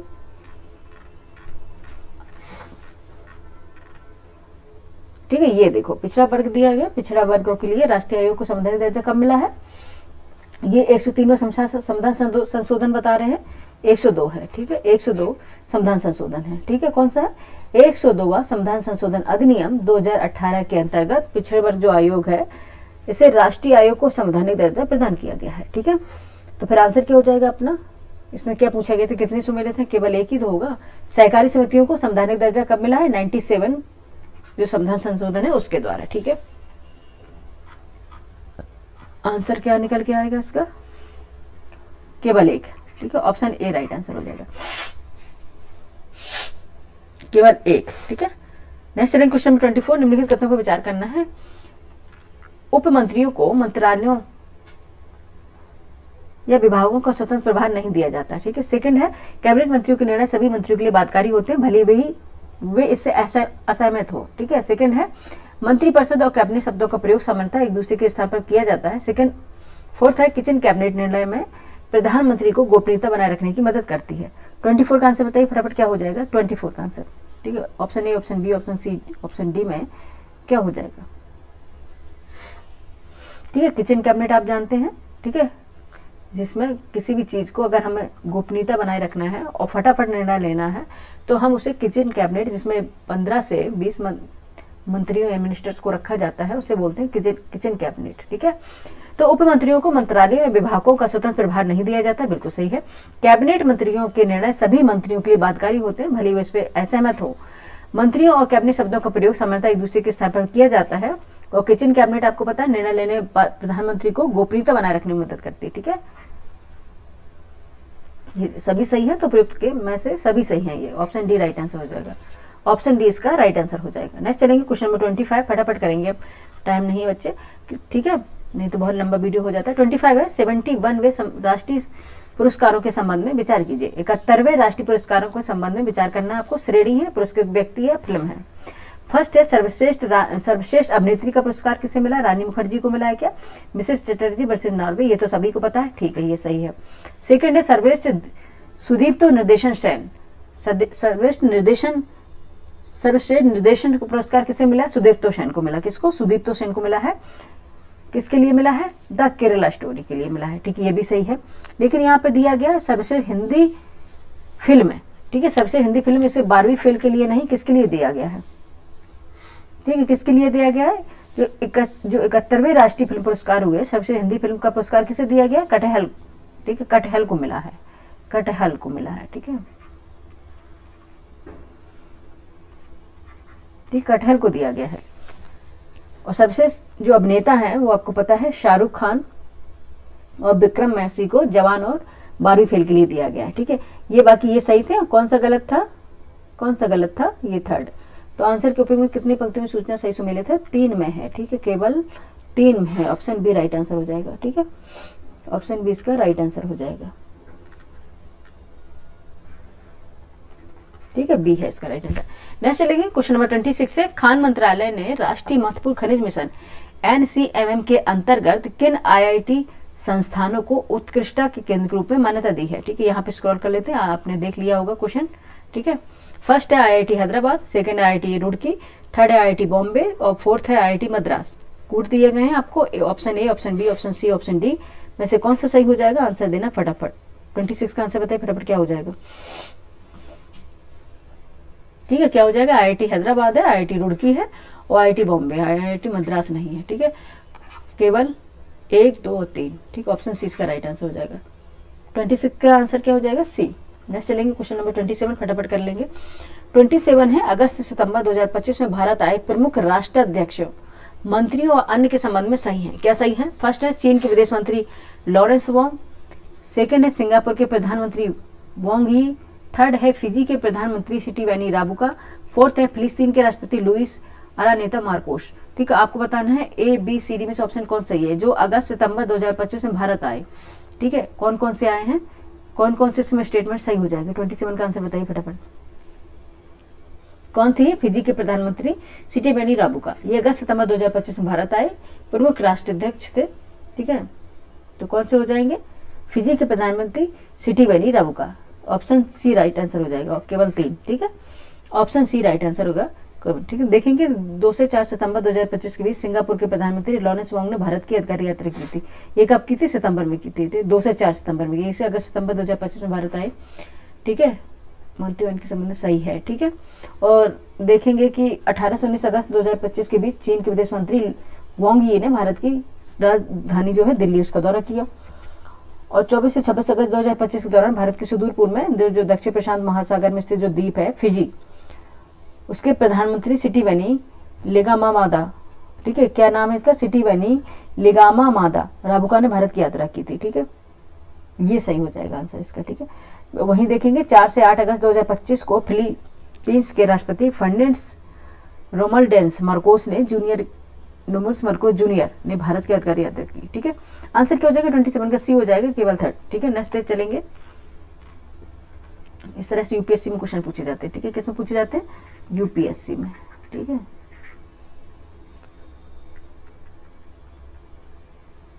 ऑप्शन सी है, ये यूपीएससी में क्वेश्चन पूछे जाते हैं आंसर। ठीक है, नेक्स्ट चलेंगे। और यूपीएससी की और यूपीपीसीएस की क्लास ही है। ठीक है, नेक्स्ट देखेंगे 28, रक्षा क्षेत्र में नियुक्तियों के संदर्भ में निम्नलिखित पर विचार करना है। फर्स्ट है उप सेना प्रमुख संजय वात्स्यायन, सेकंड है उप नौसेना प्रमुख पुष्पेंद्र सिंह, ऑप्शन 3rd में दिया गया रक्षा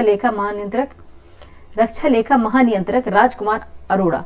उपयुक्त में कितने जोड़े सही सुमेलित हैं आपको बताना। Option A, option B, option C, option D में से क्या सही हो जाएगा बताना है। ठीक है, क्या हो जाएगा? लेफ्टिनेंट जनरल पुष्पेंद्र सिंह ने 31 जुलाई 2025 को उपसेना प्रमुख का पदभार ग्रहण किया गया था, ये सही है। ठीक है, देखेंगे वहीं वाइस एडमिरल जनरल वात्स्यायन, ठीक है, वात्स्यायन 1 अगस्त 2025 को भारतीय नौसेना के 47, ठीक है, जो 47 नंबर के नौसेना प्रमुख के रूप में इन्होंने पदभार संभाला है, ये भी सही है। ठीक है, 1 मिनट। आंसर क्या हो जाएगा? कितने जोड़े सही सुमेलित हैं? केवल 2। ऑप्शन बी राइट आंसर है। ठीक है, ऑप्शन बी राइट आंसर है। 28 का बी है। नेक्स्ट चलेंगे क्वेश्चन नंबर 29, फटाफट करेंगे। निम्नलिखित कथनों पर विचार करना है। कथन फर्स्ट है, देश में वैश्विक स्तर पर खेल ढांचा तैयार करने के लिए राष्ट्रीय खेल प्रशासन अधिनियम 2025 पारित किया गया है। सेकेंड स्टेटमेंट में दिया गया, इस अधिनियम में राष्ट्रीय खेल बोर्ड के गठन का प्रावधान है जो खेल संघों में बेहतर प्रशासन को बढ़ावा देता है। ठीक है, उपरोक्त कथन में से कौन से सही हो जाएंगे? Option A, option B, option C, option D, कौन सा सही हो जाएगा? आंसर बताइए, आपको बताना होगा। ठीक है, कौन सा सही होगा? 29 का आंसर होगा। ठीक है, कथन फर्स्ट और सेकंड दोनों सही है तथा कथन सेकंड कथन ए की व्याख्या करता है। ऑप्शन ए राइट आंसर हो जाएगा। ठीक है, ऑप्शन ए राइट आंसर हो जाएगा 29 का। ठीक है, 29 का आंसर क्या हो जाएगा? ए हो जाएगा। नेक्स्ट चलेंगे क्वेश्चन नंबर 30 पर।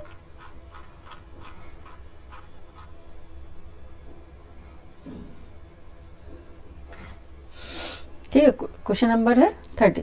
भारत जापान 15वीं वार्षिक शिखर वार्ता के संदर्भ में विचार कीजिए। फर्स्ट है, भारत में 10 ट्रिलियन डॉलर विनिवेश के लक्ष्य पर सहमति है। ठीक है, सेकंड है, भारत जापान लघु और मध्यम उद्यम मंच पर सहमति है। थर्ड है, चंद्रयान 5 मिशन के लिए इसरो व जाक्सा के बीच सहयोग समझौता हुआ है। उपयुक्त में से कौन से समझौता सहमति इस वार्ता से संबंधित है? Option A, option B, option C, option D में से क्या राइट आंसर हो जाएगा? ठीक है, क्या हो जाएगा? फर्स्ट स्टेटमेंट भी सही है, सेकंड स्टेटमेंट भी सही है और थर्ड स्टेटमेंट भी सही है। बार बार पढ़ने की जरूरत नहीं है। ऑप्शन डी इसका राइट आंसर हो जाएगा। ठीक है, ऑप्शन डी इसका राइट आंसर हो जाएगा। नेक्स्ट चलेंगे क्वेश्चन नंबर 31 पे चलेंगे। अहमदाबाद में संपन्न अहमदाबाद में संपन्न पुरुषों व महिलाओं की 25वीं राष्ट्रमंडल सीनियर भारोत्तोलन चैंपियनशिप में पुरुष और महिला दोनों ही वर्गों में कितने भारतीय खिलाड़ियों ने स्वर्ण पदक जीते हैं, आपको बताना है। ठीक है, फर्स्ट है अजीत नारायण, सेकंड है अजय बाबू बल्लूरी, थर्ड है मीराबाई चानू, फोर्थ है सौम्या सुनील दलवी। ठीक है, 31 का आंसर बताइए क्या हो जाएगा। ठीक है, क्या हो जाएगा, अजीत नारायण ने भी गोल्ड मेडल जीता है और अजय बाबू बल्लूरी ने भी, मीरा चानू ने भी और सौम्या सुनील दलवी ने भी। ठीक है, ये सभी आंसर सही हो जाएंगे। ठीक है, ये सभी हो जाएंगे और आंसर आपका हो जाएगा ऑप्शन सी। ठीक है, आंसर क्या हो जाएगा, ऑप्शन सी। जो 25वीं राष्ट्रमंडल सीनियर भारोत्तोलन हुआ है चैंपियनशिप, भारत ने पुरुष व महिला वर्ग में 4 स्वर्ण पदक सहित कुल 13 पदक जीतकर पदक तालिका में शीर्ष स्थान प्राप्त किया है। ठीक है, क्या हुआ है, भारत ने पुरुष व महिला वर्ग में 4 स्वर्ण पदक, ठीक है, 4 स्वर्ण पदक जीते हैं। उनको मिलाकर अगर हम देखेंगे तो 13 पदक हैं कुल। ठीक है, और शीर्ष स्थान पर है। आंसर क्या है, सी है। नेक्स्ट चलेंगे, क्वेश्चन नंबर 32 है world wide web. World wide web www के संबंध में सही नहीं है। ठीक है, क्या सही नहीं है, आइए देख लेते हैं। फर्स्ट है पृथ्वी वर्ष 1 अगस्त को विश्व वर्ल्ड वाइड वेब दिवस मनाया जाता है। सेकंड है इसका आविष्कार वर्ष 1989 में सर टिम बर्नर्स ली द्वारा किया गया है। थर्ड है इसे वर्ष 1997 से सार्वजनिक रूप से उपलब्ध कराया गया है। ABCD में से कौन सा आंसर सही होगा बताइए। इसमें क्या बताया गया, सही नहीं है। ठीक है, सही नहीं है, ये बताना है। क्या सही नहीं है, इसे वर्ष 1997 से सार्वजनिक रूप से उपलब्ध कराया गया है, ये गलत हो जाएगा। ठीक है, यही सही नहीं है। आंसर क्या हो जाएगा, केवल 3, ऑप्शन बी राइट आंसर हो जाएगा। ठीक है, 32 का क्या हो जाएगा, बी राइट आंसर हो जाएगा। वर्ल्ड वाइड वेब को वर्ष 1991 से सार्वजनिक रूप से उपलब्ध कराया गया है। 1997 से नहीं, 1991 से ये सार्वजनिक रूप से उपलब्ध हो गया है सभी को। ठीक है, तो क्या हो जाएगा, ऑप्शन बी इसका राइट आंसर हो जाएगा। ठीक है, नेक्स्ट चलेंगे 33 पर। ठीक है, 33 पर चलेंगे। ग्लोबल पीस इंडेक्स 2025 के संदर्भ में निम्नलिखित युग्मों पर विचार करना है। देश है, रैंक है, पूर्व वर्ष दिए गए हैं। ठीक है, पहले देख लेते हैं कौन से हैं। पूर्व वर्ष है, 2024 की तुलना में रैंक की परिवर्तन भी दिया गया। फर्स्ट है भारत 115वीं है, रूस है 163 जो 163वीं रैंक है, बांग्लादेश की 123वीं है, आइसलैंड की फर्स्ट है। ठीक है, आपको बताना है कौन सा इसमें स्टेटमेंट आगे दिया होगा, स्क्रॉल कर लेते हैं। उपयुक्त में कितने जोड़े सही हैं, ये आपको बताना है। उपयुक्त में से कितने जोड़े सही होंगे।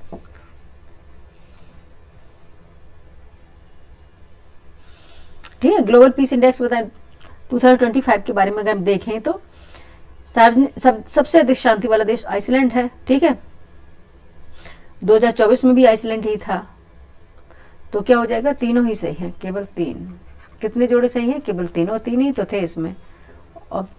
ऑप्शन बी इसका राइट आंसर हो जाएगा। ठीक है, ऑप्शन बी इसका राइट आंसर हो जाएगा 33 का। ठीक है, नेक्स्ट चलेंगे क्वेश्चन नंबर 34।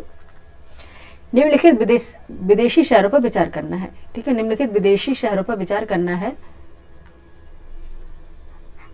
क्या विचार करना है, एक मिनट को यार। फर्स्ट है तियानजिन, सेकंड है रियो डी जेनेरियो, थर्ड है जोहान्सबर्ग, फोर्थ है मलेशिया। उपयुक्त में से कितने शहरों में वर्ष 2025 के भारत की सदस्यता वाले महत्वपूर्ण सम्मेलन संपन्न हुए हैं। केवल 2, ऑप्शन बी केवल 1, ऑप्शन सी केवल 3, ऑप्शन डी उपयुक्त में से सभी। बताइए कौन कितने हुए हैं। ठीक है, कहाँ पे, रियो डी जेनेरियो ब्राजील में भी हुआ है और मलेशिया में भी हुआ है। ठीक है, रियो डी जेनेरियो ब्राजील में भी हुआ है और मलेशिया में भी हुआ है। ठीक है, रियो डी जेनेरियो में जुलाई 2025 में भारत का 17वां ब्रिक्स जो शिखर सम्मेलन हुआ था। ठीक है, ये हुआ है। और देखेंगे जो 2026 में ब्रिक्स सम्मेलन हो रहा है वो कहाँ, भारत में हो रहा है। उसकी अध्यक्षता जो भारत को सौंपी गई है। और मलेशिया में जो 26 अक्टूबर को 2025 में हुआ था वो 47 आसियान शिखर सम्मेलन हुआ था। ये वर्चुअली रूप से हुआ था। ठीक है, वर्चुअली रूप से किया गया था। ठीक है, तो कौन कौन से, रियो डी जेनेरियो है, मलेशिया है। ठीक है, तो आंसर क्या हो जाएगा हमारा। ठीक है, आंसर क्या हो जाएगा हमारा 34 का आंसर हो जाएगा ए, केवल 2। ठीक है, केवल 2 ही हुए ना, 2 हैं। नेक्स्ट चलेंगे, क्वेश्चन नंबर है 35। नीति आयोग द्वारा जारी भारत इलेक्ट्रिक मोबिलिटी इंडेक्स के संदर्भ में सही सुमेलित नहीं है। यहाँ पे हम कर लेंगे सही सुमेलित नहीं है। फर्स्ट है अग्रणी राज्य दिल्ली, महाराष्ट्र और चंडीगढ़। सेकंड है निष्पादक राज्य कर्नाटक, तमिलनाडु और हरियाणा। थर्ड है आकांक्षी राज्य उत्तर प्रदेश, राजस्थान, उड़ीसा। ऑप्शन कूट है option A, option B, option C, D में से कौन सा आंसर सही होगा? ठीक है, बताइए। ठीक है, इसमें कौन से सुमेलित नहीं है? एक मिनट।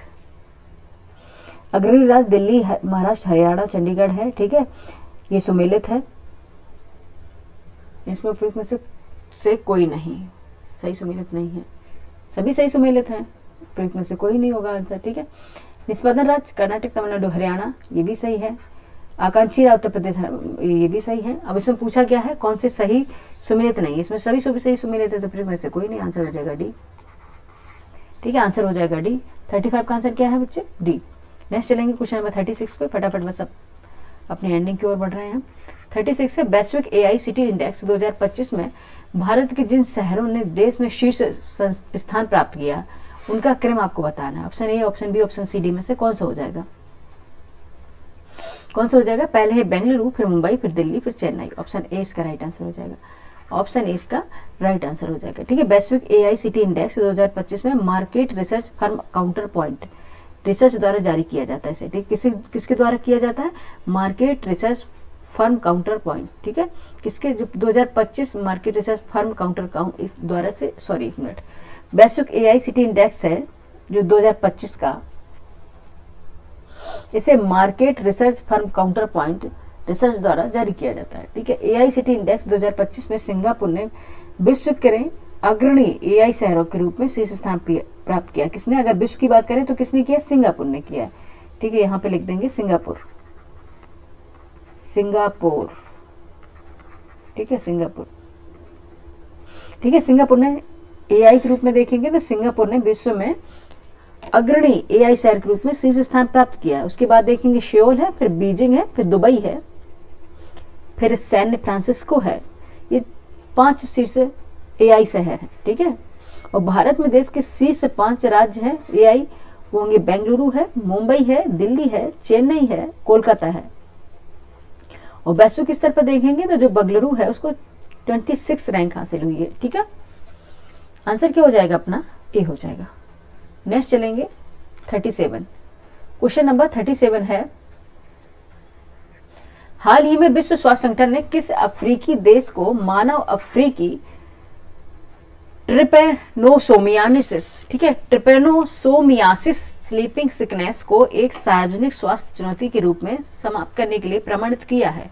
किसने किया है? क्वेश्चन नंबर 37 का आंसर बताएं। केन्या। ठीक है, केन्या ने किया है। ऑप्शन बी राइट आंसर हो जाएगा। ठीक है, मानव अफ्रीकी ट्रिपेनोसोमियासिस रोग संक्रमित, इसे बोलते हैं सीसी मक्खियों द्वारा संचारित होता है। ये प्रोटोजोआ परजीवियों के कारण हो जाता है। ठीक है, केन्या देखेंगे इसको उपलब्ध कर चुका है, इस उपलब्धि को, और ये 10वां देश बन गया। इससे पहले 2018 में देश को गिनी कृमि रोग, ठीक है, केन्या को क्या हो गया था? जो गिनी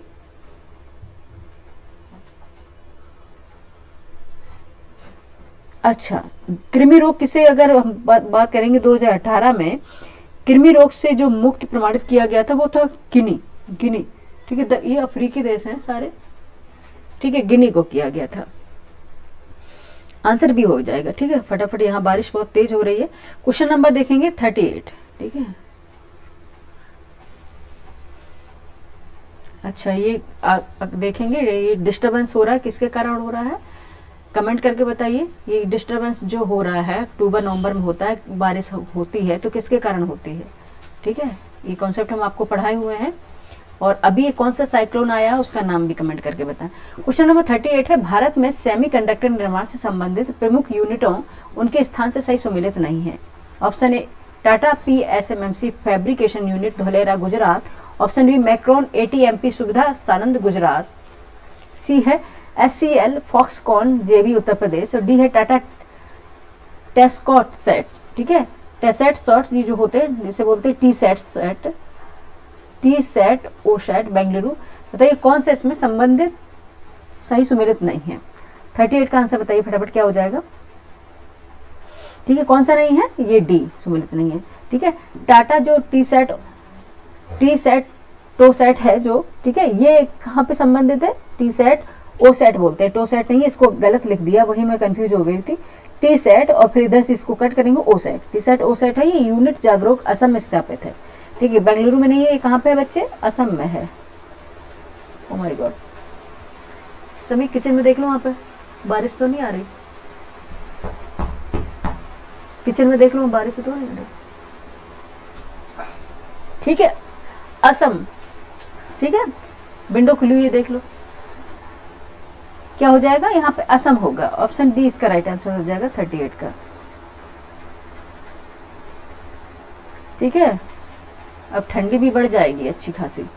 नेक्स्ट देखेंगे, क्वेश्चन नंबर 39 है। पानी तो नहीं आ रहा, पानी तो नहीं आ रहा। ठीक है, नेक्स्ट देखेंगे क्वेश्चन नंबर 39। जिला बाढ़ गंभीरता सूचकांक DFSI के अनुसार देश में शीर्ष बाढ़ प्रवण जिला है कौन सा? Option A Murshidabad, option B Guntur, option C Patna, option D Thane. कौन सा है? पटना है। ठीक है, सी ऑप्शन हो जाएगा। ठीक है, 39 का आंसर क्या हो जाएगा? सी हो जाएगा। ठीक है, नेक्स्ट देखेंगे, जगन्नाथ के संदर्भ में विचार कीजिए। क्वेश्चन नंबर 40 है, जगन्नाथ के संदर्भ में विचार करना है। और फर्स्ट है, यहाँ भगवान विष्णु के रूप में भगवान जगन्नाथ की पूजा भगवान बलभद्र और देवी सुभद्रा के साथ की जाती है। सेकंड है, यह मंदिर कलिंग वास्तुकला नागर शैली में निर्मित है। थर्ड है, मेघनाथ पचेरी और कूर्म भेदा मंदिर के चारों ओर की दीवारों के नाम है। मेघनाथ पचेरी और कूर्म भेदा मंदिर के चारों ओर की दीवारों के नाम है। ठीक है, उपरोक्त में से कौन से कथन सही है, बताना आपको कौन से कथन सही है। ठीक है, ये चारों ही सही, ये तीनों ही कथन सही है। ठीक है, तीनों ही कथन सही है, तो डी आंसर हो जाएगा। तीनों ही कथन सही है। ठीक है बच्चे, ठीक है, डी आंसर हो जाएगा। ये कहाँ पे? उड़ीसा में। अगर आपसे पूछी जाए ये मूर्तियां किसकी बनी है, तो लकड़ी की बनी हुई है, याद रखना। ठीक है, देख रहे हैं आप, जाइएगा, लकड़ी की बनी हुई है। नेक्स्ट देखेंगे, क्वेश्चन नंबर 40 हो गया, 41 पे चलेंगे। समाचार में सुर्खियों में रही अल हकीम मस्जिद किस देश में अवस्थित है? ऑप्शन ए मिस्र, ऑप्शन बी तुर्की, option C Azerbaijan, option D Pakistan. ठीक है, किस में अवस्थित है? जी है, मिस्र में है। ऑप्शन ए राइट आंसर है, मिस्र में है। ठीक है, इमाम अल हकीम द्वी अम्र अल्लाह मस्जिद 11वीं शताब्दी में निर्मित 1000 वर्ष पुरानी मस्जिद है। ठीक है, इसका नाम 16वें फतिमिद खलीफा अल हकीम द्वी अम्र अल्लाह के नाम पर रखा गया है। ठीक है, सॉरी अगर कुछ इसमें मिस्टेक किया हो हमने बोलने में। ठीक है, नेक्स्ट चलेंगे, क्वेश्चन नंबर 42। भारत के नए संसद भवन के संदर्भ में सही नहीं है, आपको बताना है। फर्स्ट ऑप्शन ए है, लोकसभा कक्ष जहां मयूर थीम वहीं राज्यसभा कलम थीम पर आधारित है। ऑप्शन बी में यह भवन प्लेटिनम रेडिट हरित भवन है। ऑप्शन सी में दिया गया फौकॉल्ट पेंडुलम और सेंगोल इस भवन का हिस्सा है। ऑप्शन डी में दिया गया यह भवन चतुष्कोणीय आकार में है। ठीक है, कौन सा सही नहीं, यही गलत है, चतुष्कोणीय आकार नहीं है इसका। ठीक है, इसका चतुष्कोणीय आकार नहीं है, क्या है? त्रिकोणीय आकार है। ठीक है, क्या है? त्रिकोणीय आकार में निर्मित है। ठीक है, जो नया संसद भवन है लगभग 65,000 वर्ग मिलीमीटर में एक त्रिकोणीय आकार ट्रायंगुलर शेप में बनाया गया है। ठीक है, नेक्स्ट देखेंगे, क्वेश्चन नंबर 43 है, करकट्टम किस राज्य से संबंधित लोक नृत्य है? Option A Karnataka, option B Tamil Nadu, option C Kerala, option D Andhra Pradesh. Karakattam जो लोक नृत्य है किस राज्य से संबंधित है? ये तमिलनाडु से संबंधित है। ऑप्शन बी राइट आंसर हो जाएगा, तमिलनाडु से संबंधित है। ठीक है, तमिलनाडु का जो प्राचीन लोक नृत्य है, जिसे रंगीन साड़ी पहनकर जो कलाकार सिर पर एक कई मटकों को बैलेंस बनाकर नृत्य करते हैं, जिसे बोलते हैं, जो नृत्य किया जाता है बारिश की देवी होती है मरियम्मन, इसके सम्मान में किया जाता है ये करकट्टम नृत्य। ठीक है, इतना बताने इसका मतलब ये है कि अगर हम उस चीज़ को संबंधित हम चीज़ बता देते हैं तो वो हमें याद रह जाती है। ठीक है, ऑप्शन बी राइट आंसर हो जाएगा 43 का। नेक्स्ट चलेंगे, क्वेश्चन नंबर 44। फटाफट अपने पास कुछ क्वेश्चन ही बकाया है। प्रमुख लोक नृत्य और संबंधित राज्य के संबंध में सही सुमेलित नहीं है, आपको बताना है। Option A Bihu Assam, option B Theyyam Thira Kerala, option B Yakshagana है, पक्षगान नहीं यक्षगान होता है। ठीक है, यक्षगान है कर्नाटक, ऑप्शन डी धमाल उत्तर प्रदेश। कौन सा सुमेलित नहीं है आपको बताना है, 44 का आंसर। ठीक है, बिहू असम है, सुमेलित है। थेरमथेरा केरल का है, सुमेलित है। यक्षगान कर्नाटक का है, सुमेलित है। लेकिन धमाल उत्तर प्रदेश का नहीं है। ठीक है, जो धमाल लोक नृत्य है ये उत्तर प्रदेश का नहीं है। 44 का आंसर क्या है, डी है। नेक्स्ट चलेंगे क्वेश्चन नंबर 45 पर। सज्जाद हुसैन और उपलप्पू नागमणि किस संगीत वाद्य यंत्र से संबंधित वादक है? ऑप्शन ए सुर श्रृंगार, मृदंगम, मैडोलिन, वॉल्वली वीणा। ठीक है, 45 का आंसर बताइए, वॉल्वली वीणा। ठीक है, 45 का आंसर बताइए क्या हो जाएगा। ये है मैडोलिन, एक वाद्य यंत्र होता है।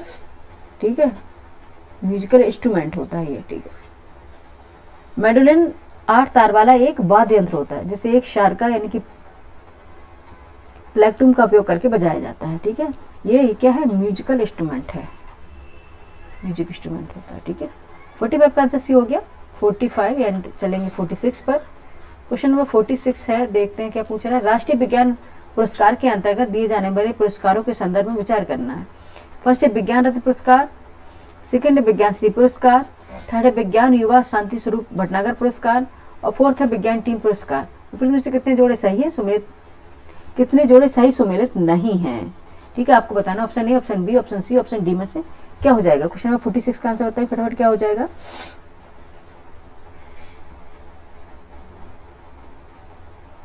ठीक है, इसमें क्या बताया गया, कितने जोड़े सही सुमेलित नहीं है। ये सभी जोड़े सही सुमेलित नहीं है। ऑप्शन डी इसका राइट आंसर हो जाएगा। ठीक है, 46 का आंसर हो जाएगा ऑप्शन डी। ठीक है, नेक्स्ट चलेंगे।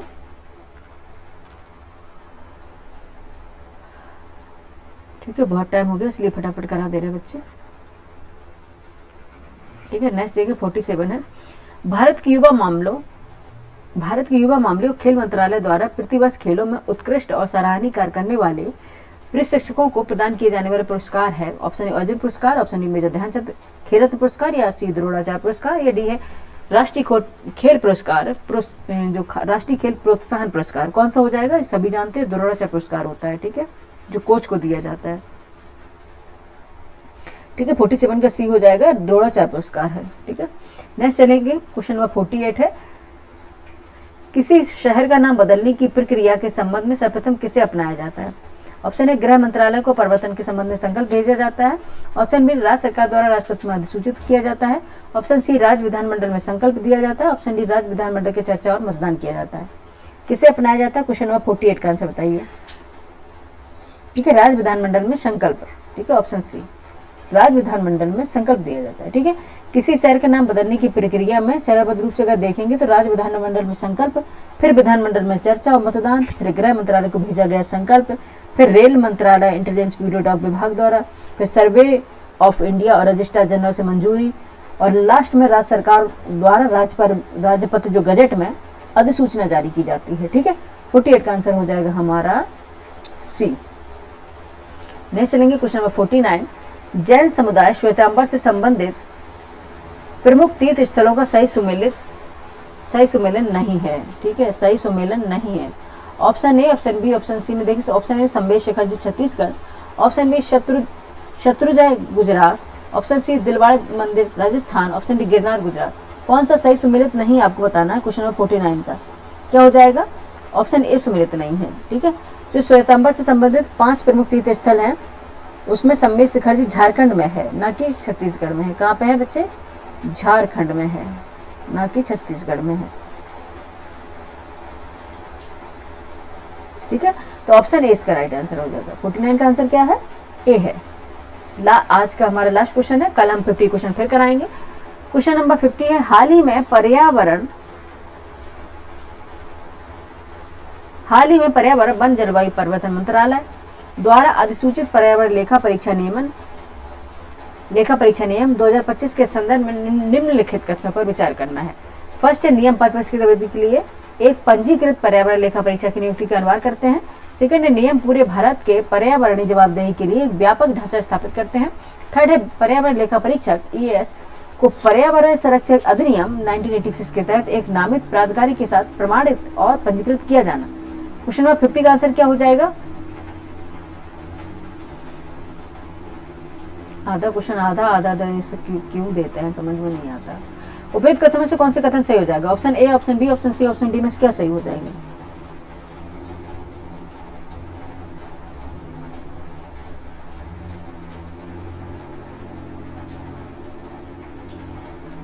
ठीक है, क्या हो जाएगा? डी आंसर सही हो जाएगा इसका।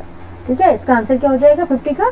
डी सही हो जाएगा। ठीक है, कथन एक गलत है। देखें क्यों गलत है, क्योंकि पर्यावरण लेखा परीक्षण नियम, अब स्क्रॉल हम बता दे रहे हैं आपको यहाँ करके, ये वाला गलत है। ठीक है, क्योंकि पर्यावरण लेखा परीक्षण नियम 2025 लेखा परीक्षा के लिए 5 वर्ष की निश्चित नियुक्ति अवधि अनिवार्य नहीं है। ठीक है, नहीं ये इसमें लिखिए अनिवार्य करते हैं, अनिवार्य नहीं है। ठीक है, यही ये गलत हो गया। ठीक है, क्या है? अनिवार्य नहीं है। ठीक है, देखेंगे हालांकि प्रमाणित लेखा परीक्षकों का पंजीकरण 5 वर्ष की जो अवधि होती है उसके लिए वैध होता है और इसे नवीकृत किया जा सकता है। ठीक है, सेकंड स्टेटमेंट सही है, थर्ड सही है। ये नियम एक व्यापक जवाबदेही ढांचा बनाने का लक्ष्य रखते हैं और पर्यावरण संरक्षण अधिनियम 1986 के तहत एक नामित प्राधिकारी के साथ लेखा परीक्षकों को प्रमाणित और पंजीकृत करने की आवश्यकता भी होती है। ठीक है, तो 50 क्वेश्चन तक यहाँ आज हमारे कंप्लीट हो गए। 50 क्वेश्चन आज हमारे यहाँ कंप्लीट हो गए और साथ में हमारा पार्ट फर्स्ट भी कंप्लीट हो गया। ठीक है, पार्ट फर्स्ट कंप्लीट हो गया और कल हम लेकर आएंगे पार्ट इसका सेकंड और इनकी पार्ट बी और 100 क्वेश्चन की ये सीरीज कंप्लीट हो जाएगी। उसके बाद ठीक है, उसके बाद हम कॉन्सेप्ट आधारित अपनी ज्योग्राफी स्टार्ट कर देंगे। इंडियन ज्योग्राफी चाहेंगे आप तो इंडियन ज्योग्राफी, अगर आप लोग डिमांड करेंगे वर्ल्ड ज्योग्राफी पहले पढ़ाएं तो वर्ल्ड ज्योग्राफी पढ़ा देंगे। ठीक है, फिजिकल ज्योग्राफी भी साथ में बेस्ट कॉन्सेप्ट के पढ़ाएंगे। ठीक है, जिससे आपको वो कॉन्सेप्ट आपका क्लियर हो जाएगा तो क्वेश्चन अपने आप ही बन जाएंगे। ठीक है, ये क्लास आपको कैसी लगी जरूर बताइएगा। जाते जाते आप लोगों को छठ पूजा की हार्दिक शुभकामनाएं। ठीक है, आज छठ पूजा का लास्ट दिन था और आप लोगों के लिए ये बहुत ही